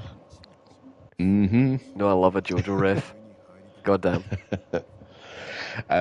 So I've got some like kind of other little wacky news pieces that we can ping pong off for a while if you like. Alright. So first one, what do you reckon to the fact that it came out this week that apparently Call of Duty is doing a crossover with Nicki Minaj? She's going to be in Yeah! the game. Yeah! Um, last I heard of her, was she not getting bothered because she said something vaguely racist on a tweet? I wouldn't put it past her. Um, I don't know. I'm pretty sure that's a thing. I think it was something to do with We'll her get 4 kid. points. Nice. I think it's something to do with her kid looking like, and then really she has eyes that remind Nikki of a certain ethnicity, and Mm. that didn't go over too well, which, fair enough. Yeah, yeah, okay. I mean, like, I just think it's bizarre because, like, you don't fathom, you know, a person like that having anything to do with games, really. I don't know, man. Like, it's. Did you plan this too, Jojo? Tell me. It's one of those things where we've seen weird celebrity cameos in games before. Like fucking Fred Durst's been in shit. Yeah. Like what's he doing? Um, so it's not. Yeah, Korn got on board for that terrible game that the Time Splitters devs made and then died. Here, man, you Haze. should look into the history of Korn in games. They have been involved in a lot of dog shit. It's Yeah. really, really quite amazing. Mm. But yeah, so one of the one of the things that Call of Duty's always been kind of good at is like weird celebrity cameos. What I say good at. They've they've not always went well, to be Mm-hmm. honest. So Mm-hmm. some of the ones that I'm familiar with, I'm not the biggest Call of Duty fan. I'm not really into Call of Duty. In fact, I do often refer to it by the same name that Yahtzee refers to it, which is Spunk Gargle Wee Wee. So I haven't really played Spunk Gargle Wee Wee in a while. My old man's actually been getting into it since he got his PS5. So I Yeah. played it over. Yeah, one of the days I was watching his screen share to see what he was doing, and he was like, "I'm eating. Do you want to play for me?" So I was like, "Oh my god!" So the last time I've played a Call of Duty game or a Spunk Gargle Wee Wee game was over the PS Share feature for my dad while he ate his dinner, Right. and it was Call of Duty. It's not changed. It doesn't even really look that much better, if I'm being honest. Yeah. But yeah, so not really something that I'm super interested with. But one of the things that did interest me back in the day was, I don't know if you know about this, they used to have Mm-hmm. quite a lot of songs written for zombies, particularly by Avenged Sevenfold. Right. Okay. I think they actually have 4 songs that have been in different Call of Duty games throughout the series. And Okay. some of them are actually really good. Like listen to one called "Not Ready to Die." It's Yeah. Yeah. potentially like one of their best songs in general, and Mm-hmm. it's for a Call of Duty soundtrack. It's awesome. So they have had musicians in there before, but at least like Avenged Sevenfold makes a bit more sense Yeah. because there is often a connotation with like the military and rock or metal music. I think most people in their life, if you have ever watched a war movie, you've heard the Rolling Stones. Yeah. Probably. Like it's probably been Sympathy for the Devil,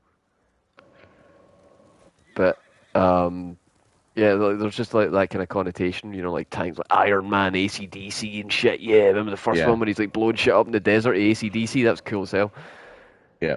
Um, so yeah, it's always had that kind of connotation. But there is also another side of it where I feel like there's also a rap connotation with the military. Like as much as you see metal, you also see like rap songs and shit being used.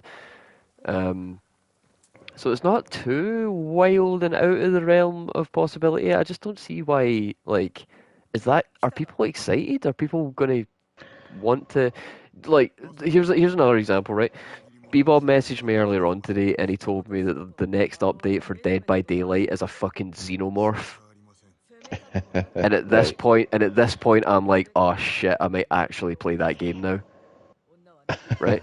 And that's the Fortnite model. Fortnite are constantly getting people to come back to the game and new people to try it because they're just throwing so many cool fucking cameos. Like the last one was Futurama. Right. Yeah. I'm in my 30s. I love Futurama, and it's not I'm enough to looking make me forward want to to more try it. Futurama. I'm not, but You know, it's you think because they're going to ruin it? the first 4 seasons are the best. fair enough. There's no topping that for me. But yeah, so it's just kind of it's one of those things where it's like, is Nicki Minaj enough of a name and a draw to get people to want to download Call of Duty and play it to be Nicki Minaj? Is I'm anyone? gonna guess. Probably not. I'd be Yeah, curious. I don't I don't know if this is if this has been entirely well thought out or not. Optimus Prime came to Fortnite, you know that much? Yeah, like that's what I mean. The Fortnite are Yeah, constantly, Fortnite gets constantly. fucking everything. Yeah, it's a Dragon Ball and Avengers and all sorts. Yeah, but that's well, Attack on Titan. the one thing I always say about Fortnite is, love it or hate it, it has got the power to get DC and Marvel together with guns in Batman's hands, and they are fine with it. Yep. It's insane, the power. But this was talked about in a Max video recently. These people have probably an entire building that is just dedicated to the legal necessities to make these crossovers a thing. You know. Yeah, it's like the probably like the legal minefield that was Smash Ultimate. Yeah, which is actually, that's the exact video that I was watching where Max said that, because we were talking about the latest input from Sakurai. I don't know if you've been watching his little YouTube series that he's been putting out since Smash Ultimate ended. Yeah, he's been talking about making games. Yeah. And the last one that he put out was basically about how Melee came to be, but also what that means for the future of the series. Right. And Okay. he was talking about how that game was announced before there was even a team to produce it. You know, there was no team. Mhm. There was no team that was meant to be working on that anymore. And they announced it at E3, and Sakurai was sitting there like, "What the fuck are they? Are they making a new Smash? That's wild. I'm not involved." And then the late great Iwata called him up to the room and was like, "Sakurai, we need you to make this game for us because you are Smash. Like, nobody else understands." Oh, what's this? Swipe left to play your flute, a family heirloom, and a gift from your late mother. She once said its music has the power to change the weather.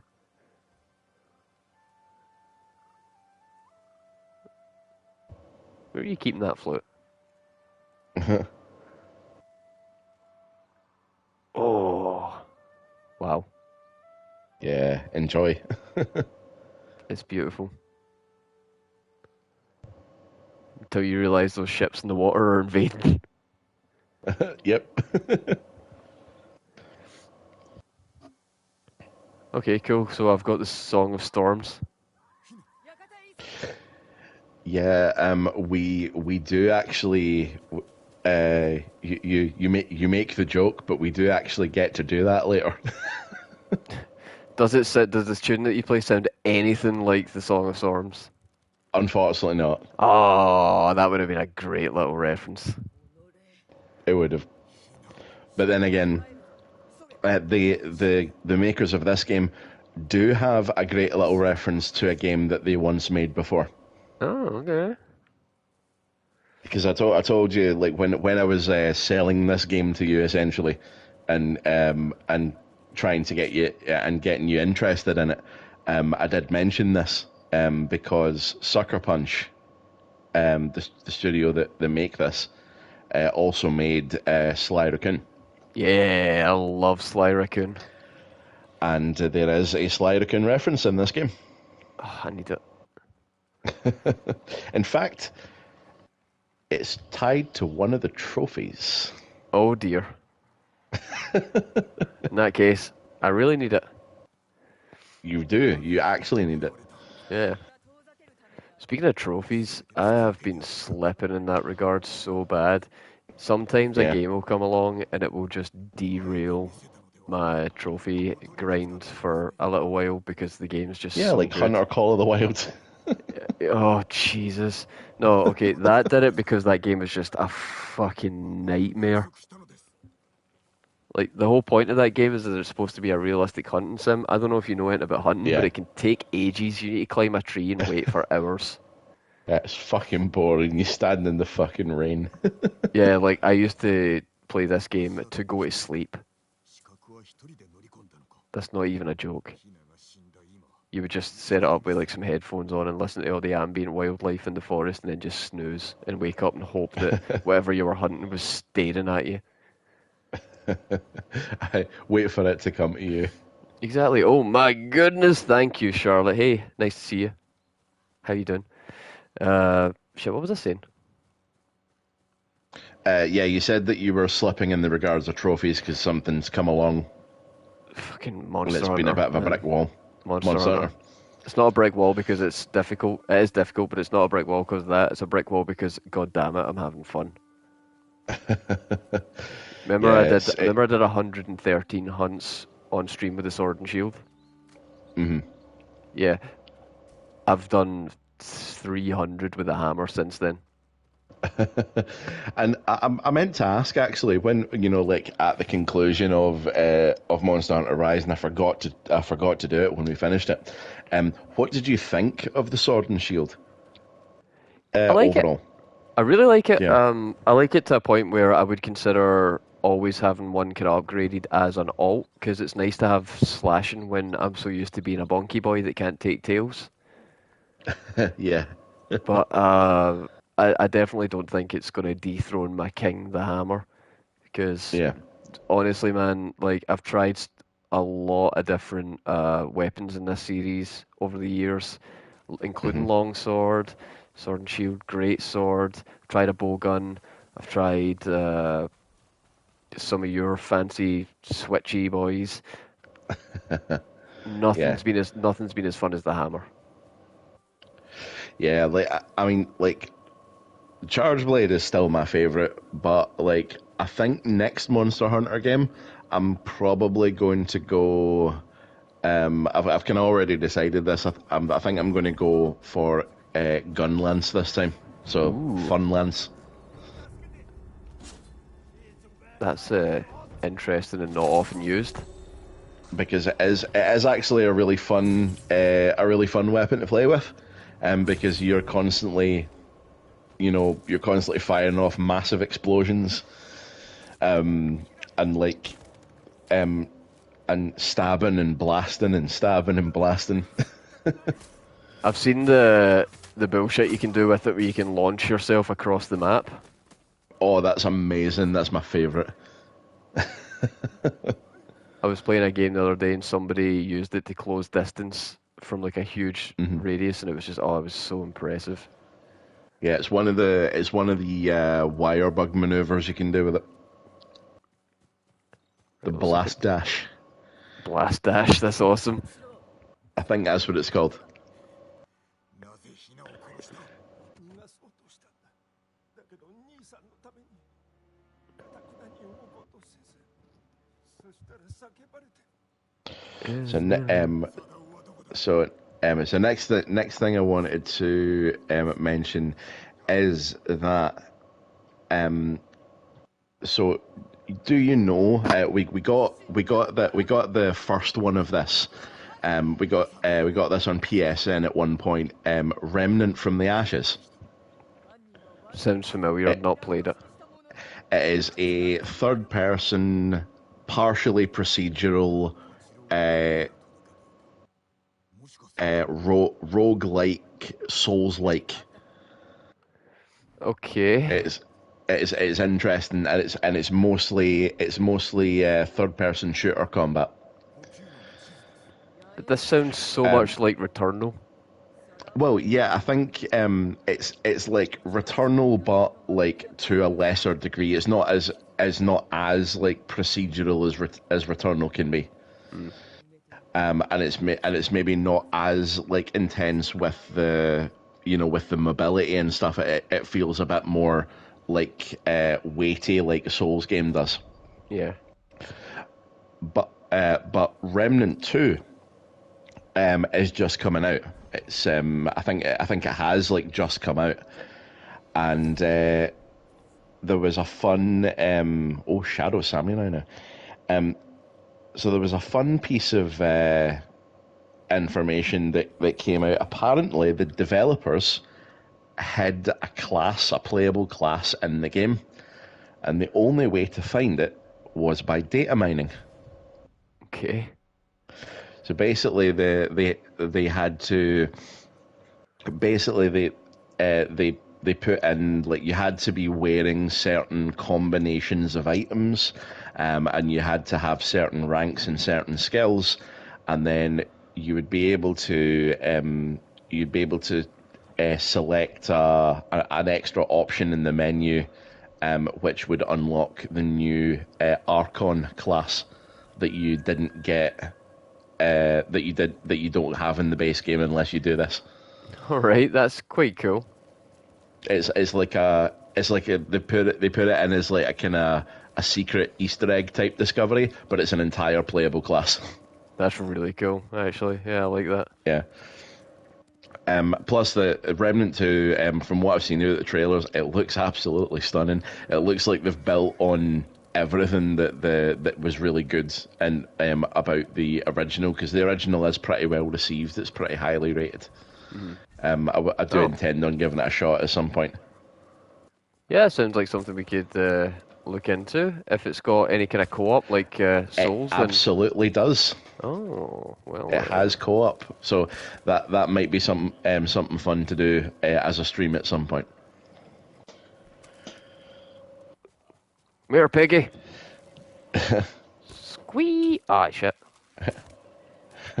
It's Hunter Call of the Wild all over again. I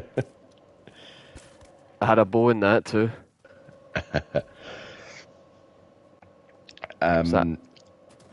Oh shit, that dude's getting mauled. Oh, yes. That is most definitely a bear. Yeah, that dude just got the shit kicked into him. Oh, that dude too. Not me though. Oh, hang on 2 seconds. This might be my mind. No worries. So Remnant 2 does look pretty damn good. If you've not seen a trailer of it, go look it up after the stream. It's a really interesting art style. It's kind of a little bit doomy, a little bit soulsy. It's kind of interesting. A few other kind of like little news things I've picked up here and there. Just one that I'll kind of throw out there just now, is that there has been another seemingly another record, an obscure gaming record appears to have been broken by someone using something unusual to play Elden Ring with. Now, there are a lot of streamers that play it with like the DK bongos and the and Guitar Hero controllers. One of the guys that we quite like to watch streaming has done it with like a Rock Band keyboard. So coming straight back in, I was just bringing up another sort of very small news story about someone having completed Elden Ring using an unusual controller. I saw this pop up earlier. Yeah. I saw this pop up earlier, and I didn't know that was a thing. So cool. Yeah. So for those who haven't seen, there is a gentleman by the name of Dr. Decomposing, who has completed Elden Ring using an electric saxophone as his controller, and he has done this without being hit a single time. It's the hitless part of this that freaks me out. Yeah. There's no way he fought Millennia. No way. There's no way. Yeah, I don't know if I've seen hitless Millennia. That would be nuts. Let me solo her usually. Yeah, I suppose usually. I've seen him take some hits, yeah, but usually he can get through it hitless. I'm pretty sure. Lobos Junior's probably done it once or twice as well. He is one of the nuttiest Souls streamers that I watch. like his first playthrough of Elden Ring is hilarious because he's clearly ostensibly an expert at these games, but is like working out what everything is and what everything does, like we do. Yeah. What's everything called this time? It's always a bonfire. They're always souls. It's always Estus flasks. It's always Estus, even when it's not. Especially when Yep. it's not. Got to get my Sunny D in. Yeah, what the fuck is that? There's something on my carpet and it's massive. What is that? What the fuck are you? Hang on, this requires some light. What the fuck is that? God, that was a big old beetle, boy! That will have been from one of my lizard's foods that they didn't eat, and it has become a beautiful beetle. And now it is going to get scooped up. Come here, little guy. And put in for a gourmet snack for Shen. Yeah, that's pretty much exactly where we're headed with this. Get on the thing. Get on it. Get. Don't make me pick you up. Get. I said get. Okay, there we go. And don't back up. Don't fall. There you go, little beetle. That's a nice little biome for you to live in until the big monster wakes up tomorrow and eats you. So next thing I want to bring up is a triple whammy of Final Fantasy news. Oh, well, hang on. Before we move on from that, something relevant to the previous conversation. I don't know if you have seen this, but there has been talks and potentially confirmations of a Dark Souls anime. Yes, indeed. Supposedly, it is in the works. What story would you like to see in a Dark Souls anime? Oh, I don't know. It's interesting to think of it as an anime because there's several ways that they could take that. There's loads of different directions and avenues. I don't know if they're going to go for the POV of a chosen undead. I don't know if we're going to be telling the stories of the locations and the characters that inhabit them. The first one could like Firelink Shrine, and it could follow the inhabitants of the Firelink, going through all the stuff that Just can happen. please don't make it one of those dodgy 3D animes. I can't handle that shit. Well, here's the thing, right? See, Netflix, if it was a live action, you'd just write it off instantly. You'd be like, oh, that's going to be shite. They're going to just Witcher that, it's going to be rubbish. But their anime department, I don't know, man. Like, they seem to be doing some work there. Well, some of it's great. I mean, look at Castlevania. Castlevania is probably one of the best offerings from Netflix in a very long time. And there's a new offering of that coming soon. We'll get on to that, but it's Yes, it is. It really does have like something going for it in the anime department. So when they say they're making one, like I don't know, it could be good. It really just depends how they handle it, because it's kind of like in a weird way, it's kind of like Halo, right? Yeah. Because the TV show for Halo, the one thing that we know about Halo is that Master Chief is cool. He doesn't take his helmet off. He's a gruff badass. That kind of thing. So what did the Halo TV show do? Well, they made him John Halo. He's never got his fucking helmet on and he cries a lot. John Halo, like John Dark Souls. Yeah, exactly. So, like, are we going to get the story of John Dark Souls? And, he's just going to be, like, going through it like, I am the darkest soul. Please make the protagonist dress in giant dad armor. Yeah. Or, like... with a Chaos Zweihander +10. But that's the thing, like, is it going to be? Are we going to be following fucking John Dark Soul, and it's not going to be anything like what we recognize it, or are we going to be the chosen undead, unnamed, no face, like shit like this, right? Mm-hmm. I'm going to return to my ally, but I'm following the pretty cat. But or is it going to be a dramatization of the lore of the game?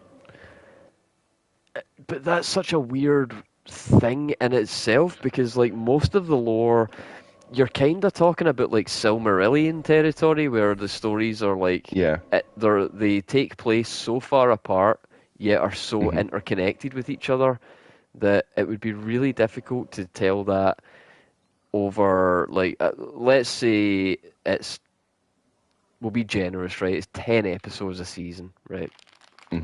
We don't know if it's getting a season 2, and neither do they. So Right. season 1 is going to be the one where they are basically trying to prove that it's worth making it a season 2. So they'll need to pick something that is interesting enough to begin with to draw people in, and hopefully be accessible enough to let normies get involved in Dark Souls. Even though Elden's the more, like, it's sold more, Dark Souls is the one with all the brand recognition. Right. Well, if we're going chosen undead story season, by the end of season 1, we have to at least get to amazing chest ahead and get the Lord Vessel. But that's if they're following the story of the game. We don't know if they're going to do that. Like, that's one option, that's one avenue they could take. But I don't know. Like, this could be one of the things where, yeah, it's a great idea in theory, but it's the Netflix writing department that are all like, you know, their hobby and their personality is activist. So we could be looking at all like, we've got to hope for is that the FromSoft boys are actually involved. all the good boys and gals at FromSoft. Now I'm just imagining Miyazaki sitting down and he's looking at all the concept art and he's like, show me the poison swamp. And they're like, we didn't do a poison swamp. And he's just like, So there's an urban legend. I don't know if it's true, right? But like, see, but from what I understand, it's true. So like, do you remember in Dark Souls 1, the Valley of the Drakes? Yes. Sort of in between area between Blighttown, the Undead Burg, And Firelink. and Firelink and New Londo Ruins. Yeah.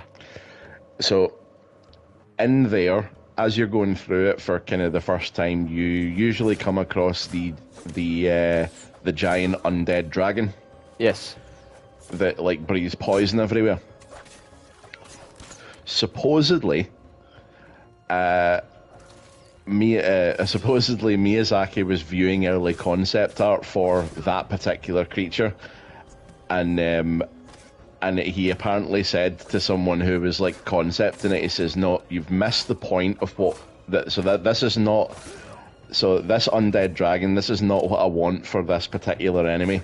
What I want is for you to try and capture the fact that this was once a magnificent thing, and it is now decaying, and try and capture the tragedy of that." Fuck, they nailed it the second time round. Yeah. But that's the other thing as well. Like, Dark Souls is tragic just by design and all the different characters and stuff like that. So if we're going into it, like, this is the thing, the lore is so dense surrounding so many of these characters that if we were going to give everybody their moment, I'm not really sure if we would have enough time to do that while also having an overarching narrative that leads the chosen undead to rekindling the flame or subverting it. We don't know what ending they're going to choose. Fuck knows. Well, it's funny as well because like the Dark Souls journey, right? As you play one of these games, right? It's simultaneously you are supported, but you are also alone. Because like in Dark Souls, the way that they rationalize like invasions and summon signs and things like that is that they say that these are many worlds in a multiverse intertwining, so that these characters can come into contact with one another. And that's how like Solaire is in your world, but not all the time. Please, I am fucking done with multiverses for a little while. Okay, just no more multiverses. Marvel have torn the arse out of it, dragged it all the way down the street, dragged it back and reinserted it. I am done. Yeah, I'm kind of starting to get that fatigue as well. I think the only thing that I've consistently kind of enjoyed with a multiversal element in it these days has been Rick and Morty, and I need to find out obviously how they're going to do with some new voices. Here's one of the problems I have with multiverse is that if you do it the way Marvel does it, it does the exact same thing that time travel does to regular storytelling, which is just eliminates the stakes. Like for example, Uh, right, Endgame, we introduced time travel. Oh, we've only got enough PIM particles for us all to make one trip each, so we're gonna have to just make sure that, or fucking wild idea. We use the PIM particles to go back and just get more when there's hundreds of them. Just go back and grab one canister. Go and explain to old Hank, young Hank at this point. Here, you invent this shit. We discovered time travel. We need the thing. Look, just take Hank Pym with you and show him his young self. The fuck is that going to matter? You guys can just, like, use the time machine to go back and put it back after you've made more in the future or whatever. This doesn't... This is so dumb.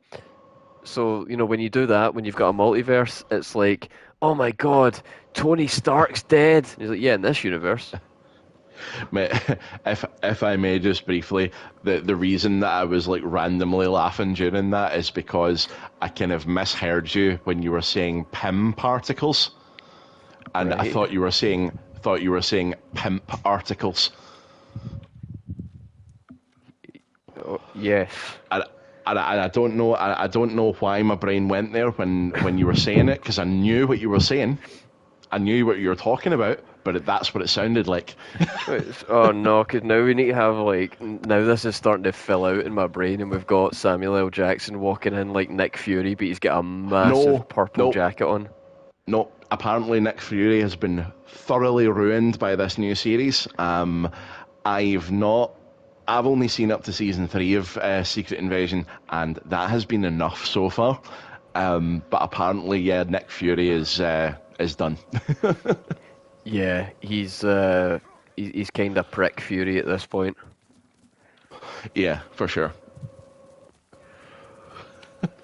I'm so annoyed. I'm just so annoyed that Marvel are able to... The formulaic thing that they've got going has just failed so many characters. They tried to introduce too many new ones. They were all boring. What the fuck is going on here? So in chat, we're getting some contributions. Dark Souls anime. Willikin says all of them and Bloodborne, please. Bloodborne, if you gave the Bloodborne IP to the Castlevania guys, I'm sure they could handle that. Yeah. So I mean, Bloodborne basically is Castlevania, only Eldritch. No, he's got a point. He's got a point. He's out of line, but he's right. Yeah, no, let him cook. Let him cook.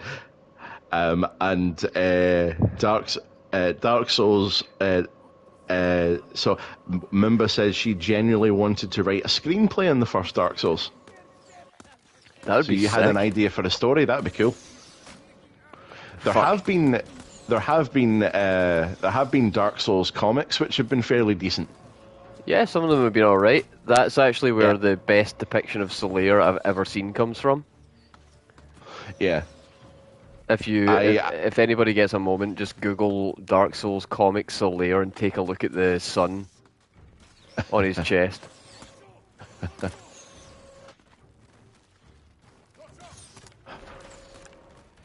Thing of beauty it is. Like a magnificent father.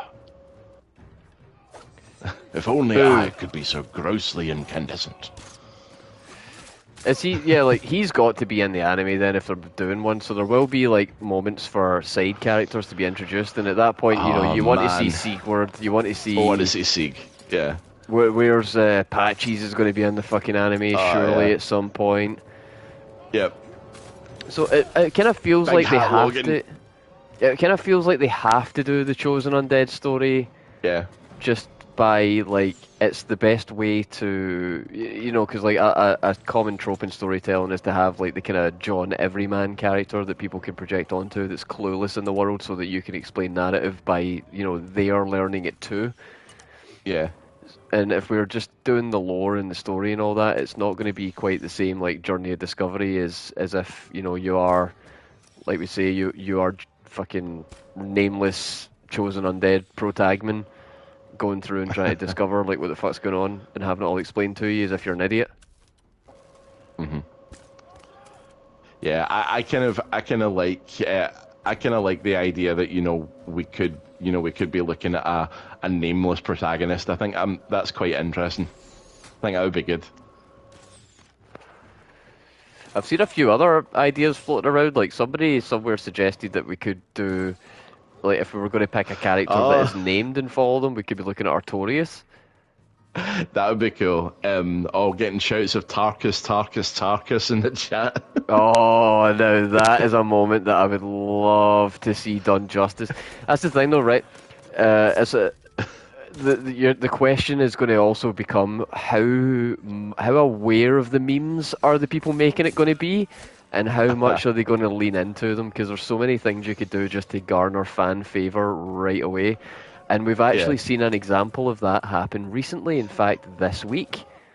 I don't know if you're aware of it, but a game that I spent a lot of time playing that fucking died, man. It is a Oh, dead game. Got a surprise sequel announcement. all right. Okay. Not an update, not an expansion, not DLC, a full sequel. And the way they announced it was just by leaning into Squidward memes. Right. Okay. Yeah, you know the whole meme of like Squidward looking through the window and shit like that? Yeah. They did that. They did handsome Squidward. Yeah. They do the future Squidward.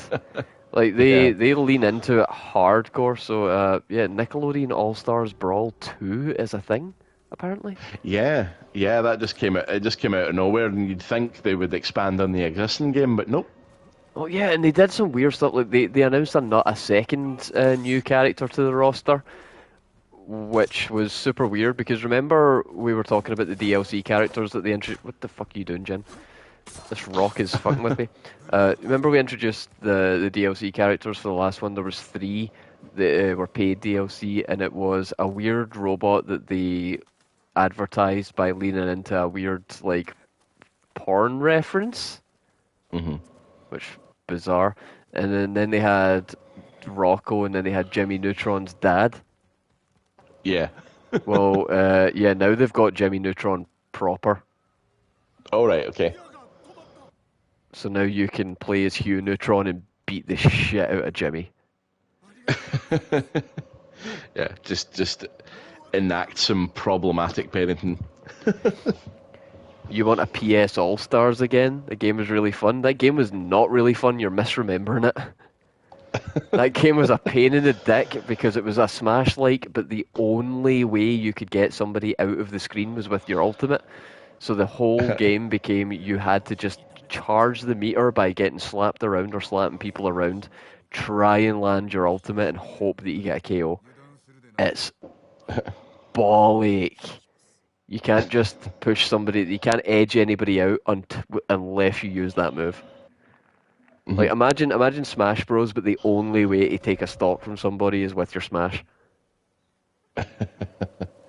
Yeah. I with the ultimate. Yeah. Yeah. Oh, that would suck.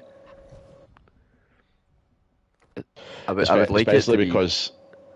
Especially because like the smash balls when they're when you have them in the game, they are like random appearance as well. Yeah. So that would be terrible in Smash. Yeah. Yeah. Well, in this one, it was more like you would build up meter by just hitting things or being hit. But for some characters, it took so long. Some characters had way better supers than others. It wasn't super good. Oh, is this another cool story? Yeah, this is another one. Yes, this is the. I believe this is the one that gets us the longbow. Eh, we'll save it for later because Yeah, I think I that's want to the. get through the character ones. Yeah, pretty sure that one is for the longbow, which is essentially this game's sniper rifle. Jeez. Oh, we take those. Man, this wind is so awkward to follow sometimes. Is it going this way? Yeah. So yeah, next thing I was going to go into was a triple whammy of FF news. Yes. So first of all, there has been for the FF14 players a fairly massive announcement for Final Fantasy XIV Dawn Trail, which is the new expansion. Another one? I thought Endwalker was the end. I thought so too, but apparently there's a new one. Oh. Title update bonus, I guess. It's very it looks very colourful, like compared to like some of the other like like design choices they've made with the other expansions. They've all been quite like some of them have been quite like somber, and like there's a lot of dark purples and things like that, and the art and stuff for it. The marketing for this one, it's all like I think it's like the stuff they've shown is like kind of pirate shippy, and it's all very colourful. Cool. I mean, I'm Yeah, sure it'll be fun. Yoshi P's just, he knows what he's doing. Him and the team know what they're doing with 14. Yep. And speaking of which, the man himself has also stated that there is set to be FF16 and FF14 crossover events. Cool. Now, what that exactly means, I'm not sure. Whether that's going to mean that we're going to get FF16 in FF14, or whether we're going to get some 14 content crossing over in 16. I don't know. Maybe there'll be like a a data battle in the Arete Stone that you can play through as That'd be DLC. cool. That'd be cool. I doubt they'll do that though. I reckon it's just going to be 16 stuff appearing in 14. I don't know if 16 is going to get any kind of DLC. If they did, I have an idea for what it could be, which I'll hold off on sharing until you're finished. But it wouldn't. I just don't know. I just don't know. Like there's so many things that I think could be really cool to see. Like it would be awesome if they put out additional, like you say, like data battle packs, but with summons or icons that didn't appear in the game, because you have a whole history of them. Like how cool would it be to face off against the Knights of the Round? Yeah, that would be cool. Like going up against other icons. I mean, like one of the things that that kind of has been kind of left open for me, in playing through 16, is he's been mentioned just one time. Joshua in the late game mentions Leviathan the Lost. Now, okay, that means I can talk about the DLC idea I've got, because it's basically just exploring. What the fuck does that mean? What happened? Yeah, what happened to him? Yeah, like what happened? Did the Mother Crystal just sink? See that bit that's missing between Waloed and is it Sandbreak or is it Dalmacia? Either way, Waloed's like the bit cut near off. the. Oh, do you mean like the bit near the Dominion with the big hole? Yeah, the bit where you have to like you have to take the boat over to actually get to one of the nations. Yeah. Like maybe that used to be land. Yeah, and like there's so there is like potentially there is something that they could do with that. Like they've already like got a setup there with like Leviathan the Lost. Like, I want to know what happens there. But like they could do any number of things with it. But one of the kind of important things that I wanted to kind of branch onto that was apparently, according to Yoshi P, it is now on the table. That they are now considering DLC content, because like they wanted to at the outset when they first released the game, they wanted it to be a self-contained experience. it was not relying on future content to make it a complete game. It was only going to be like what you got on disc or on downloads. Was the game, was the story, Which and there was no revisions. I, for one, was very grateful for, because, like I say, one of the things that really upset me the first time I played 15 was that moment where Gladio's just like, oh yeah, got in a real interesting fight and got a big scar on my face. I'll tell you about it some other time. Looks to camera, wink. And you're just like, you motherfuckers. Yeah, wait for episode Gladio to find out more. Like, the game was launching with a season pass and shit like that, and you're like, season pass? Yeah. What does that mean? Yeah. And the last bit of FF news that I have is that and weirder things that Yoshi P has said this week. He's said that he wants to get all of the Final Fantasy Pixel remasters working and playable inside of FF14. Oh, that would actually be pretty sick. It would be pretty awesome. Yeah, no, I wouldn't even be kind of mad at that. That sounds genuinely amazing. So yeah, that's something that he has said that he wants to happen. Yeah, no, that's pretty hype. I'd be into that. So next thing I had was actually August is actually a kind of interesting month for releases, for me at least. Oh. So there's a few things coming out in August that I'm looking at with interest. So starting on the 10th, are you aware of the game The Surge? No. Right, so The Surge is made by a studio called Deck 13, and it was a Souls-like, but it was sci-fi. Okay. And you had an exosuit. Now, that studio, Deck 13, have got another game coming out on the 10th of August called Atlas Fallen, and it looks really cool. It's kind of like I want to say like a sort of spectacle fighter, action RPG type thing, but it's all like set in a sort of a desert region. Okay. And the little that we know about the plot is apparently the main focus of the world is that there is a sun god who is an evil sun god, and he's basically taken over and subjugated the world that the characters live in to the point where the entire world is turned into sand. Okay.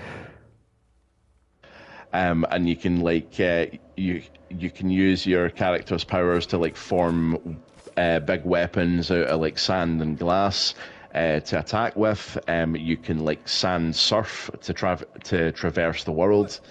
It looks like, I don't know if it's fully open world, but it's certainly kind of open region, I guess you could call it. Okay. There seems to be a degree of map size to it, given that you have that sort of traversal at speed over the sands. But it looks pretty interesting. I will probably be giving it a look and seeing how it goes. I hope that it's not full AAA price, because we do have at least one more thing in August that I will almost certainly be buying. What's that? Armored Core 6, of course. Oh yeah, that's coming out. Shit. That's on the 25th. Oh Jesus, it looks so good too. Yeah, I take it you've seen the trailers up until this point? Yeah, and it just looks insane. Hmm. The there's so much to it that I just want to know more of. The whole like getting loaded. I'm actually probably after the stream going to settle in with some games and a Armored Core lore video. That's probably worth it. If I remember right, there's a video that Vati's done where he recently played through the Armored Core timeline. Oh, great!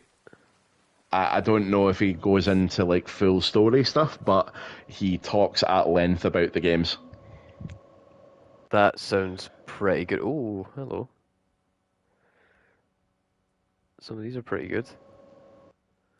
I can upgrade this one as well. Oh, hey, that one. That one's fantastic. I'll take that as well. Yeah, so these are just like armor palette swaps essentially, Yeah. and you can get that for all sorts of like you can get it for the armor, you can get it for the swords and the bow, even your horse. Horse armor. Horse armor DLC. Speaking of which, Oh no, what? speaking of which, moving away from releases for a moment, because I'm going to come back to this. There has been an announcement that Virtuous Games, which, if I remember right, is the studio that are making the Metal Gear Solid 3 remake. Yep, the title of their studio is very clever. Yeah, so Virtuous Games have apparently there has been a leak on something else that they're working on, Oh dear. and it's fairly exciting if true. All right. The Elder Scrolls. Oh no, you've lost me. No, 4. Nah, you lost Oblivion. me. Nah, you lost me. No? Nah, you lost me. No shot. You kidding? You fucking mental? No.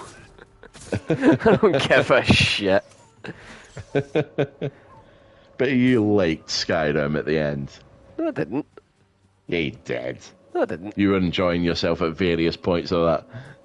I make my own fun in all situations. Fair enough.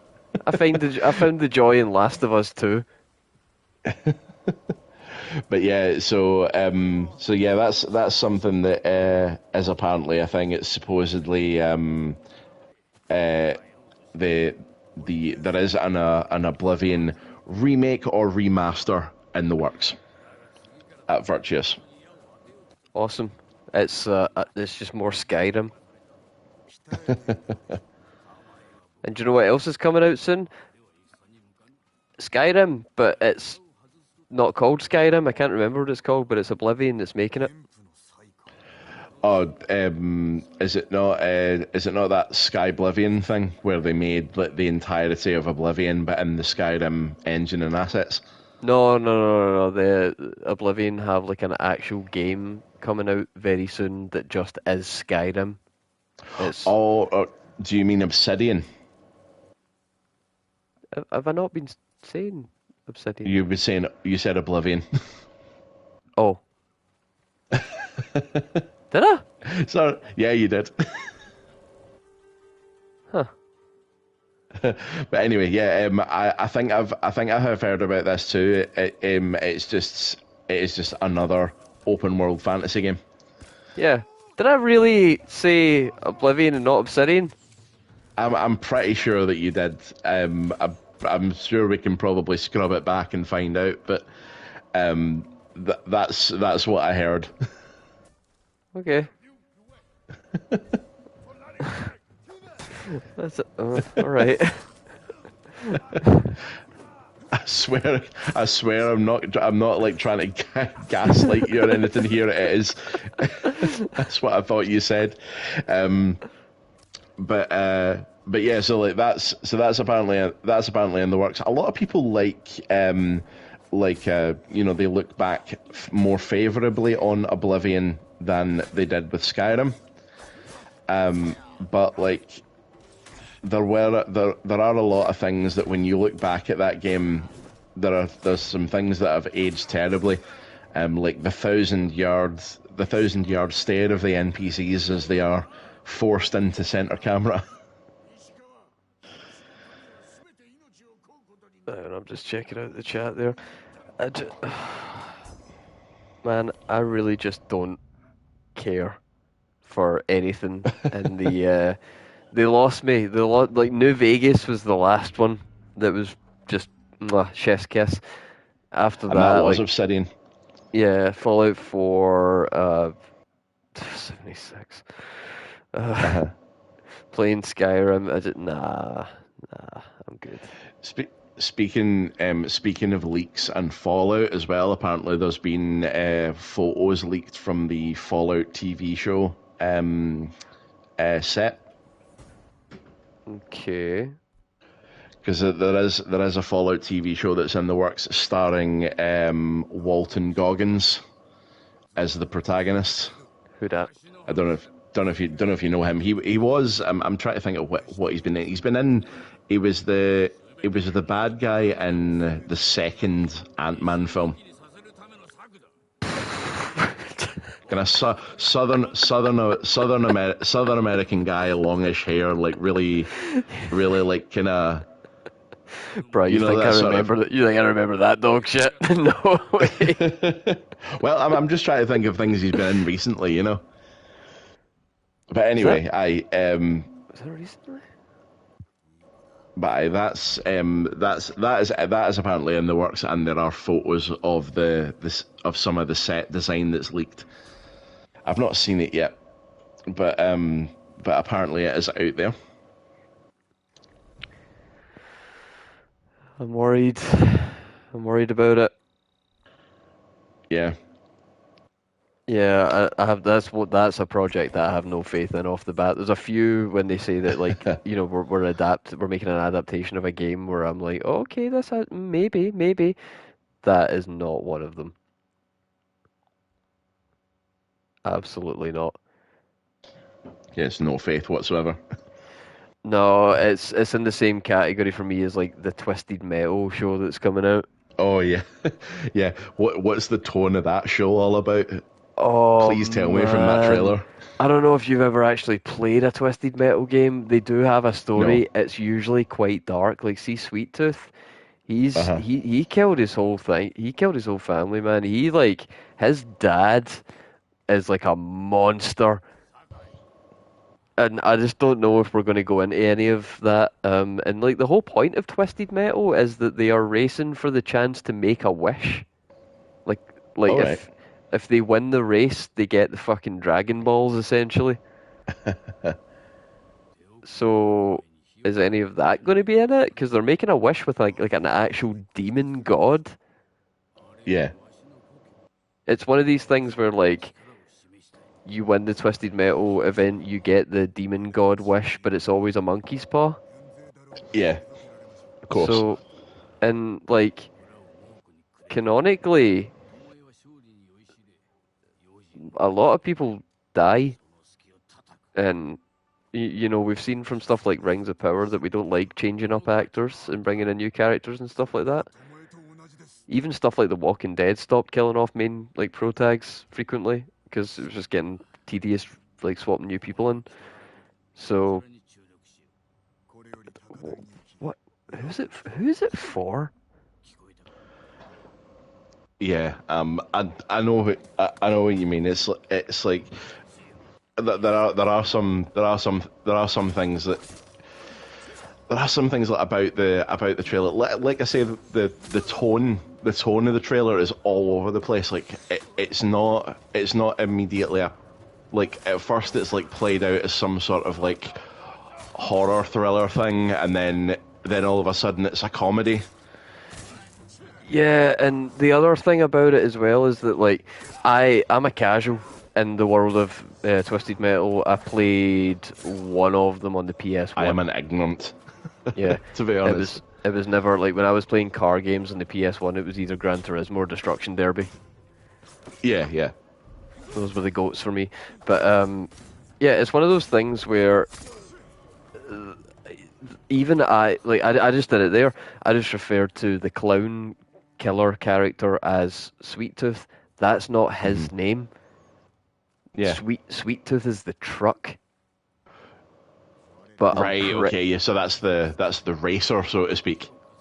Yeah, It's like his racer name. Yeah. His name is like Charles or something. It's Right. some weird So name. see, in front of this house, I noticed it when you were sitting down with the sensei. In front of this house, I think I saw a sword. Huh? So like out the front. So like so see if you go to the so like the building that you were just like around the doorway of. Right, yeah. Just grab Right. those. So go around to the right hand side, where you were sitting with the sensei, and I'm pretty sure out the front, there was a sword. Oh. Yeah. A Zora headband. Yeah. So occasionally you will see like headbands and swords and things lying around, and they are all like wearables or cosmetics for Jin to wear. Cool. In fact, you get a perk later on called the Winds of Vanity, which leads you to these items. Yeah, that's something that I'm going to grab for when I start doing stuff between streams, which I think I will do between this one and next one. Hopefully we'll make sure that we end it in a place where I can just run around and do a lot of sidey stuff, because I'm needing to come into these with a bit of like learning how to do the combat again every time. I'm not getting in Yeah. a flow state, so let's try and progress through, because I want to get onto some other stuff after this. We've got plenty of stuff to get through. Yeah, there's quite a few games we're looking to get into, aren't we? Oh yeah, it's a heavy slate. We really should just marathon, do a charity thing, do 24 hours. So coming back round to Armored Core, one of the things I noticed about the story trailer that they put out was that in true FromSoft fashion, I now know less about the story of Armored Core 6 having watched that trailer. Yeah. Yeah, there were so many points in that where I was just like, huh? Why is there a man in a bag? Who's he? Is that me? Am I in the bag with the Yeah. plugs and the wires and the such? Why is the robot in front of him? Did I get put in the robot? Is there people in the robots, or is it remote controlled? Is the robot talking to me at the end? I don't understand. Are we the baddies? Like, how does any of this work? So, I mean, like the one thing that's kind of been puzzled out in advance is that apparently one of the things that happens to us at the start of the game is that we are I'm not sure if we're like Metroided, but we're put into a near like a state that's like it's a state where we are weakened, and we have to assume the call sign of another Armored Core pilot, because we need it to get into essentially the rest of the game. So we are shit. given we steal a call sign essentially. Right, okay. And it seems to be that other NPCs and characters that we encounter may have encountered this call sign before, but not when you were using it. Right. Yeah, no, I'm super confused. Yeah, so like there definitely seems to be like some some story stuff that we can glean from it, but overall it was clear as mud. And like I say, I feel that I know less about it now. Gameplay looks amazing though. Yes. So mobile and agile. Yep, and I can't wait to get into noodly customization stuff as well.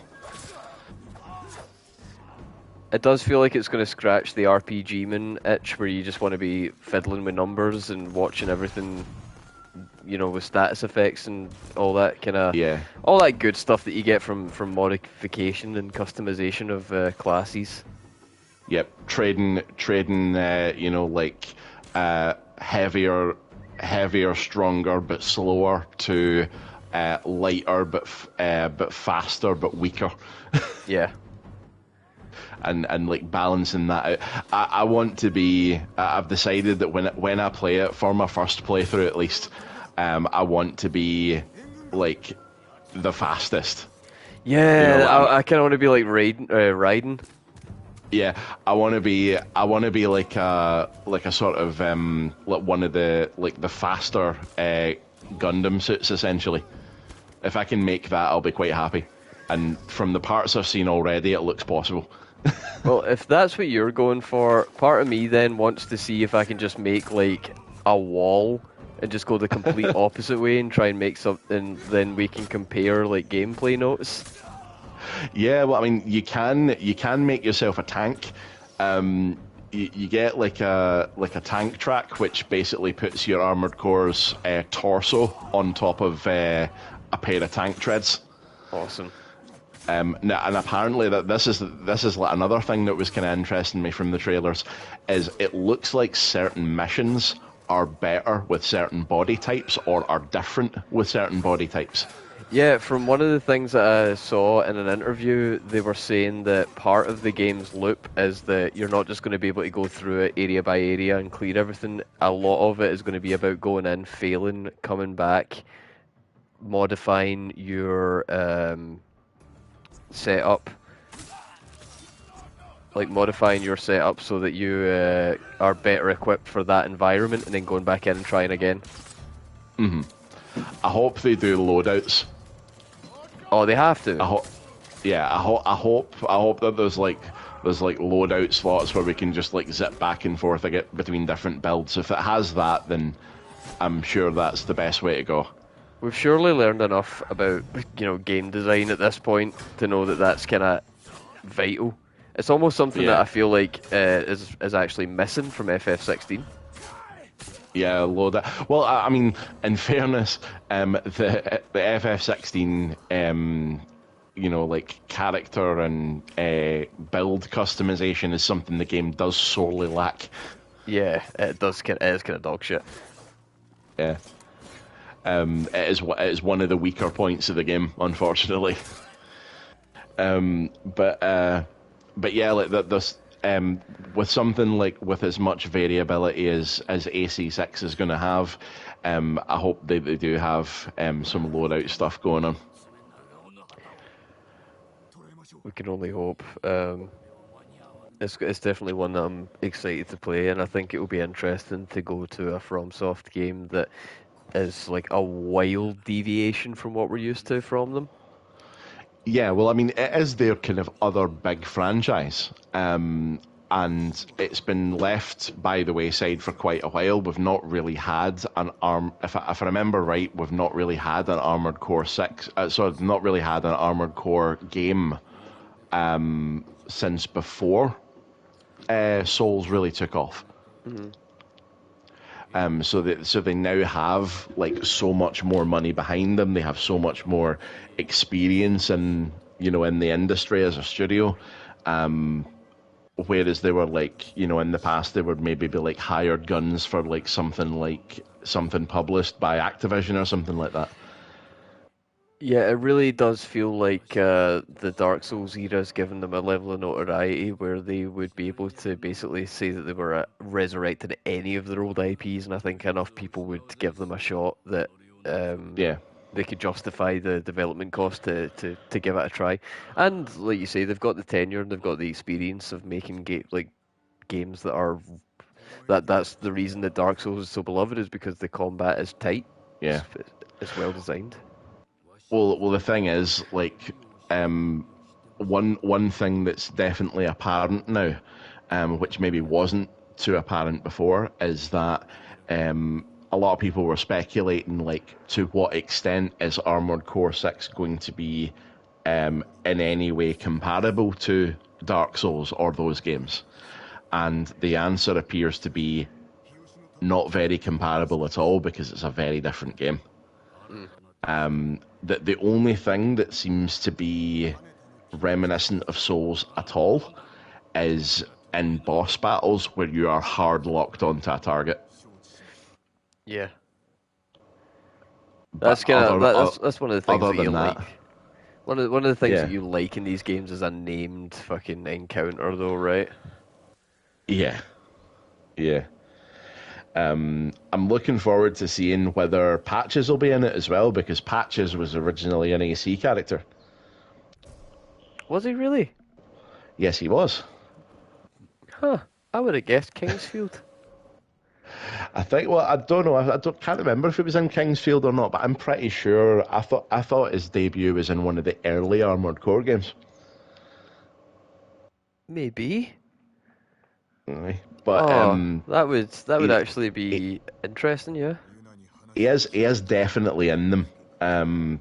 He does like have um like a suit, and he has definitely a character in the games. So I'm wondering how he's going to appear in this one. Final boss, final boss, final boss. Final boss. He's either got to be the final boss, or he is going to be one of the guys that is operating your like weird corpse bag, and he's going to talk Uh-huh. to you through the whole thing, and he'll be like, "Don't worry, I'm your friend. I'll put you in the machine, and you'll do great." And then right at the end, he'll be like, "Mwahaha! I was actually the dickhead the whole time." I'm gonna pick every last scrap off your corpse.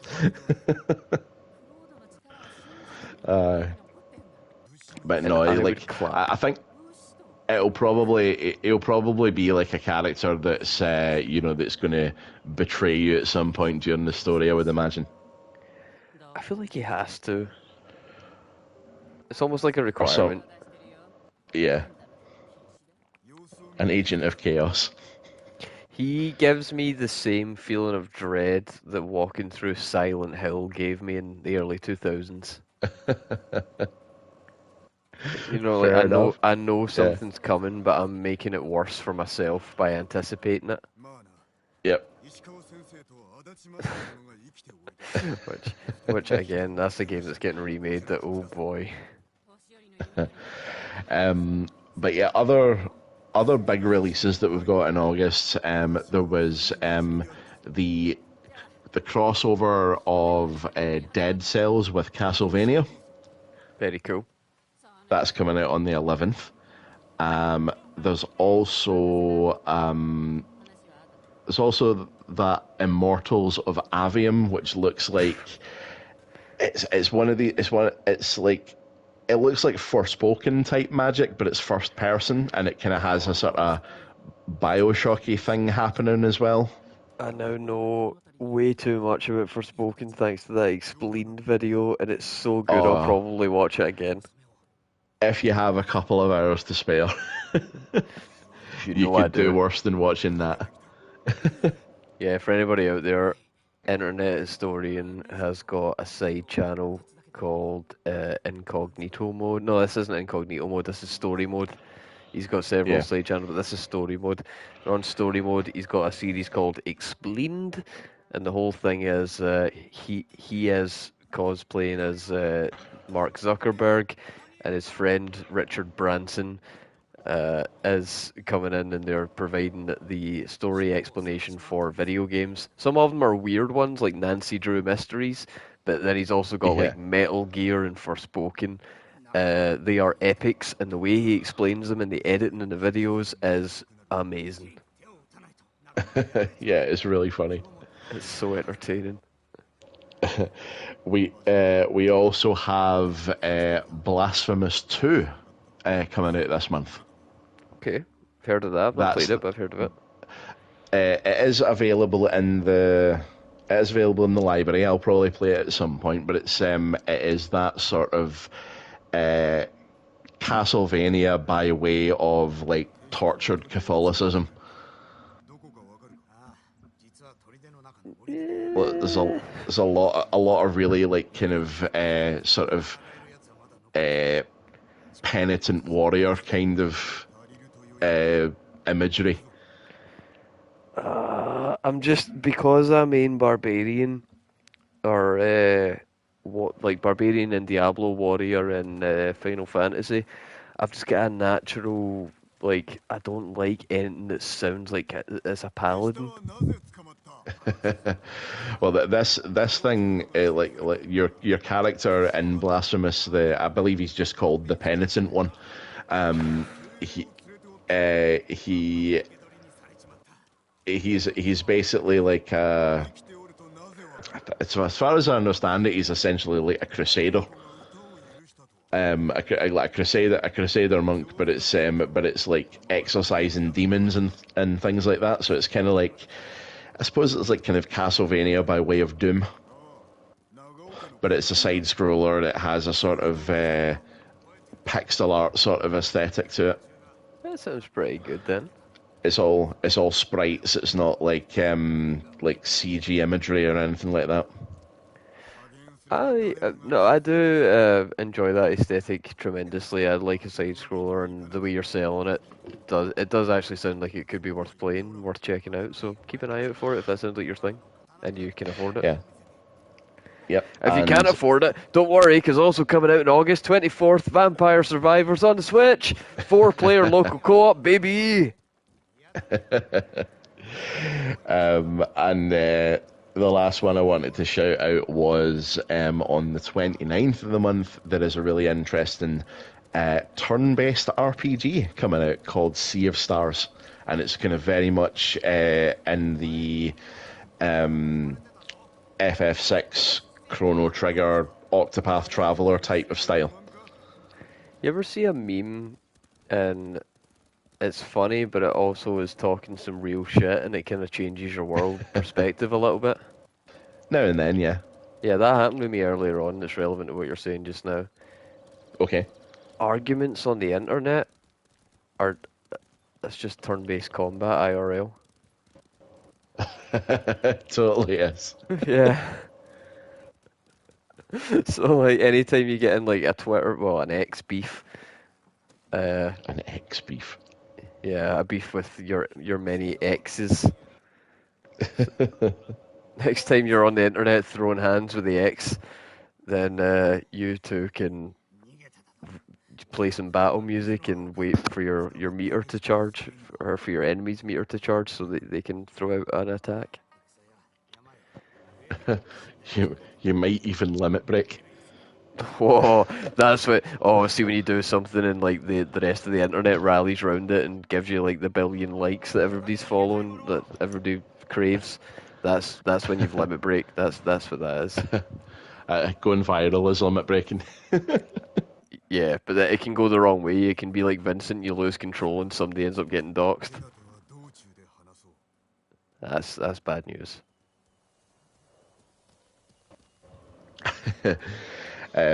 So I'm trying to think if I had it. Oh right. So the only other thing that I had this week was there's been a lot of discourse about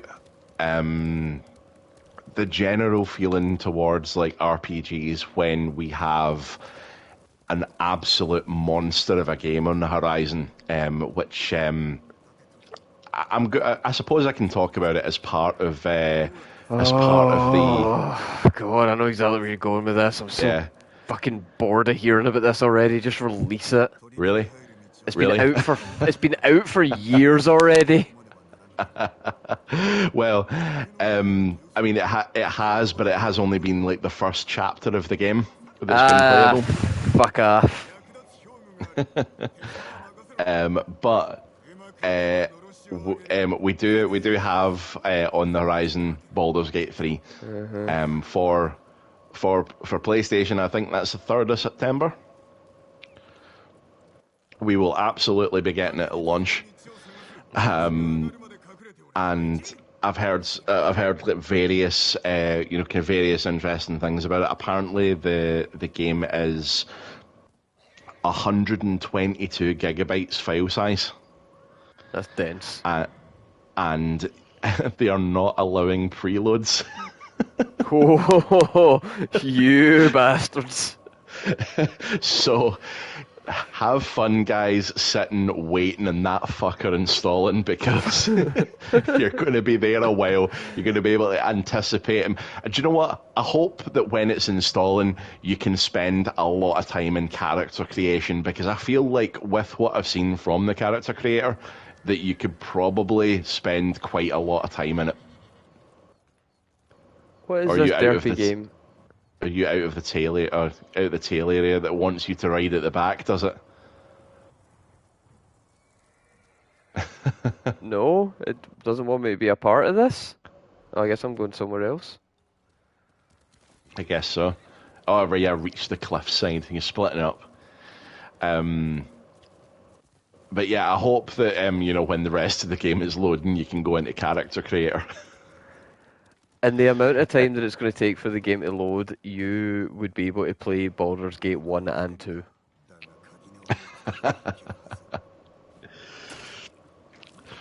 Which, if I remember right, Baldur's Gate 2 might be free just now, still on Prime Games.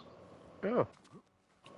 So if you have a personal computer, and enough free time to enjoy it, then yeah, you can get it for free if you have Prime. I sure don't. But yeah, like there's the other kind of really crazy stat that's been thrown around is the amount of I think it's voiced cutscenes in the game. Apparently there's like 170 hours worth.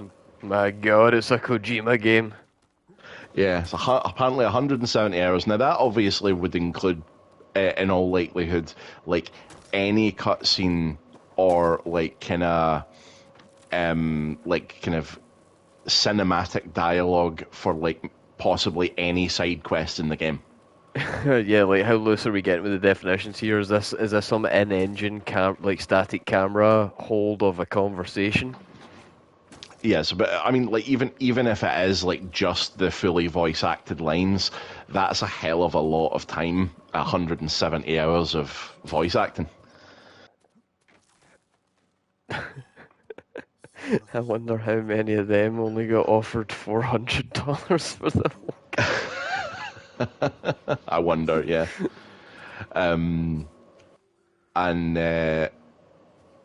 I mean, as long as quite a lot of those hours are with apparently prominent villain J.K. Simmons, Oh god damn! I will be happy with that. The other villain that's been announced is Jason Isaacs of Lucius Malfoy fame. Oh. He's apparently in it as a bad guy as well. He has like some kind of legion of clockwork soldiers. Where's my standoff option? It popped up and then it just went away.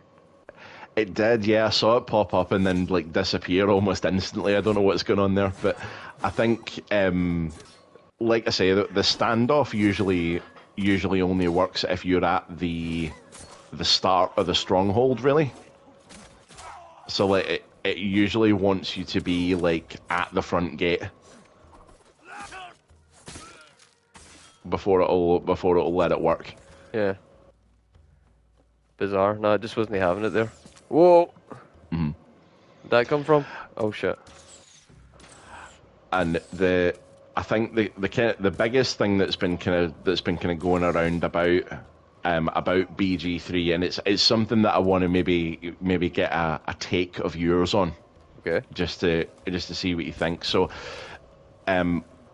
Baldur's Gate 3, as you know, it's been, as you say, it's been out for ages. It's been in early access for a very long time, and the community of like Larian Studios, the people who are making it, they have been working quite closely with the community so that when the community have been playing it, when they found things, and when they've been given feedback, they've acted on the feedback and they've improved the game as a result. So it's been an ongoing development process alongside this, with this sort of captive group of alpha players essentially. Right. So that they've been like consistently, improving the game over an extended development cycle. Now, because of this, early impressions of the game are that it is spectacular. Apparently, it's up there with the Divinity games that Larian made before, which are apparently fantastic. And apparently, like, there's been words going about saying that it may just be a step up from most modern RPGs. Now the thing that people have been arguing about, and the thing that I'd be interested to hear your take on, is that there have been a number of developers that have come out of the woodwork in the ramp up to the release and have said, we like this game shouldn't be taken as the new benchmark or the new standard of RPGs, because it's an anomaly. It's like a freak mega game. And shouldn't be used as a marker for any future RPGs. So, what would you think to that? Do you think that with a game like this coming out, do you think that should be used to kind of pave the way forward for the future, like as maybe the next step of what can be done with these games, or do you think that it's like that it is just because of the way it's been made, we shouldn't really do that?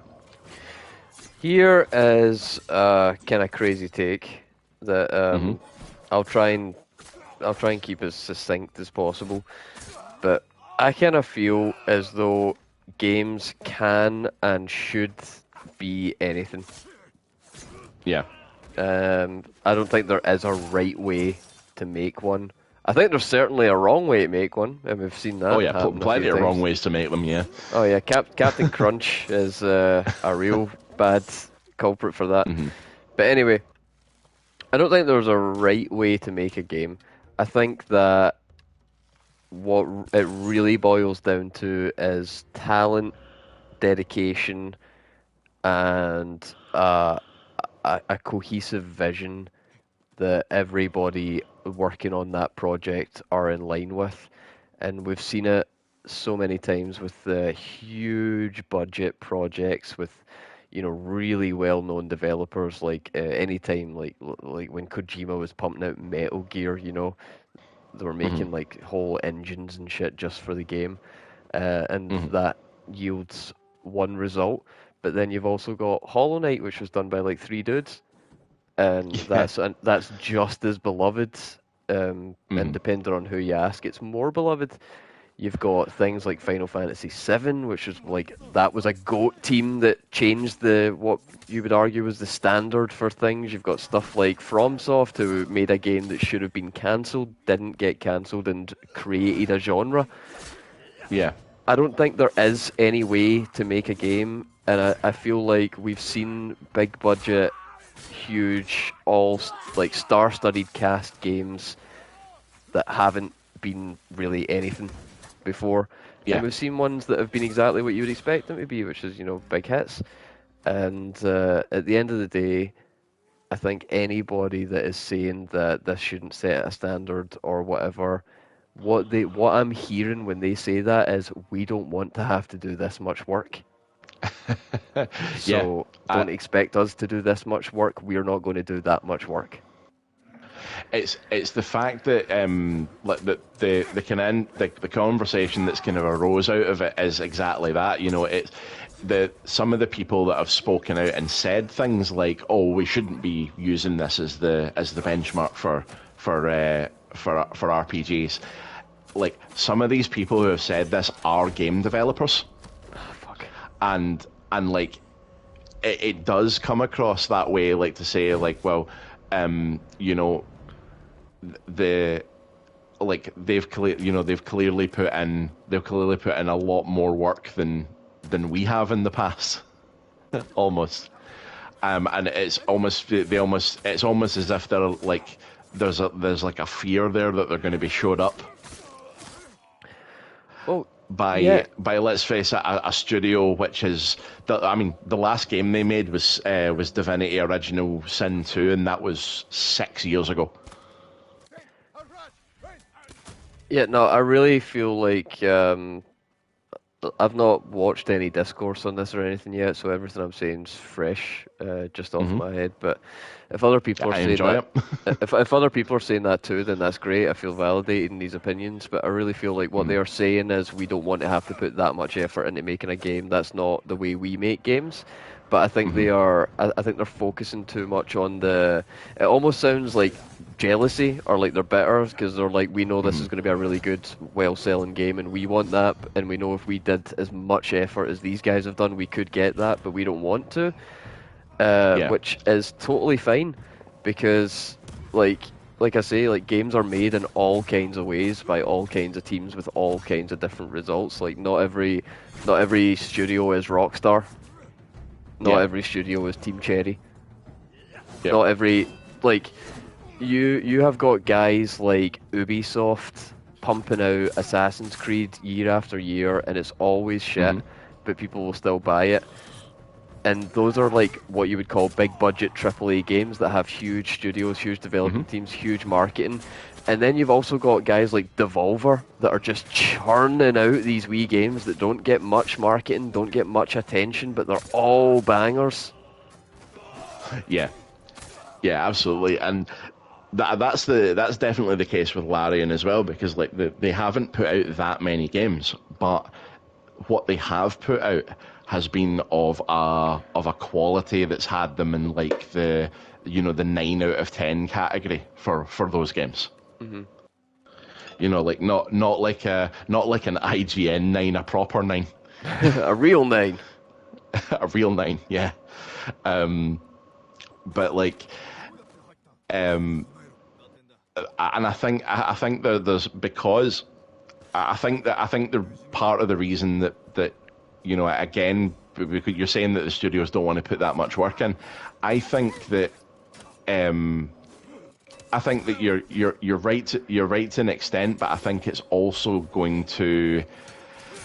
it also kind of works in the opposite direction, in the sense that it shows what can be achieved when you do put that level of effort, of like engagement with your community for the people who want to play the game, and you don't work to like a schedule where you're trying to churn out the game for a specific release date or as quickly as possible. You're not using crunch and things like that. Like you are, you're just making this game to make it the best game it can possibly be, whatever that means. And I think that that is what the hell happened to you there? I have no idea. I really do feel like the way that this game's being set up, and like the reactions to it so far, I think it is going to it's going to give us potentially the next step up in what an RPG can be if there's enough work put into it, and not the lazy, complacent practices that are at work in the modern game industry and AAA studios. I kind of think you can also relate it to examples from other mediums, and let's use movies as an example. Not every film is a fucking Oppenheimer. They're not all like 3-hour biopics that are talking about like real world events. That rake in budgets multi hundreds of millions.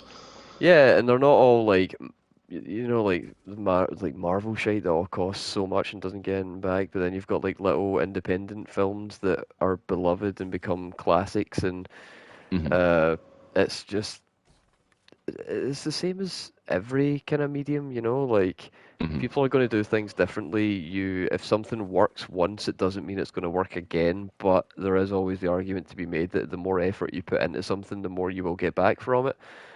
Yeah. So I feel as if the lesson here, or the narrative that's being put forward is really negative when it could actually be really positive. Hmm. Like people are focusing too much on don't expect us to do what these guys have done. These guys have done something that we're not going to do.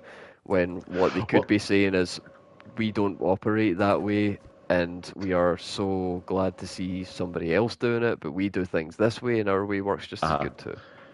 but the thing is, the reason I think, and this is the part of the reason why the discourse, particularly from that side, is so negative, is because that Oh shit!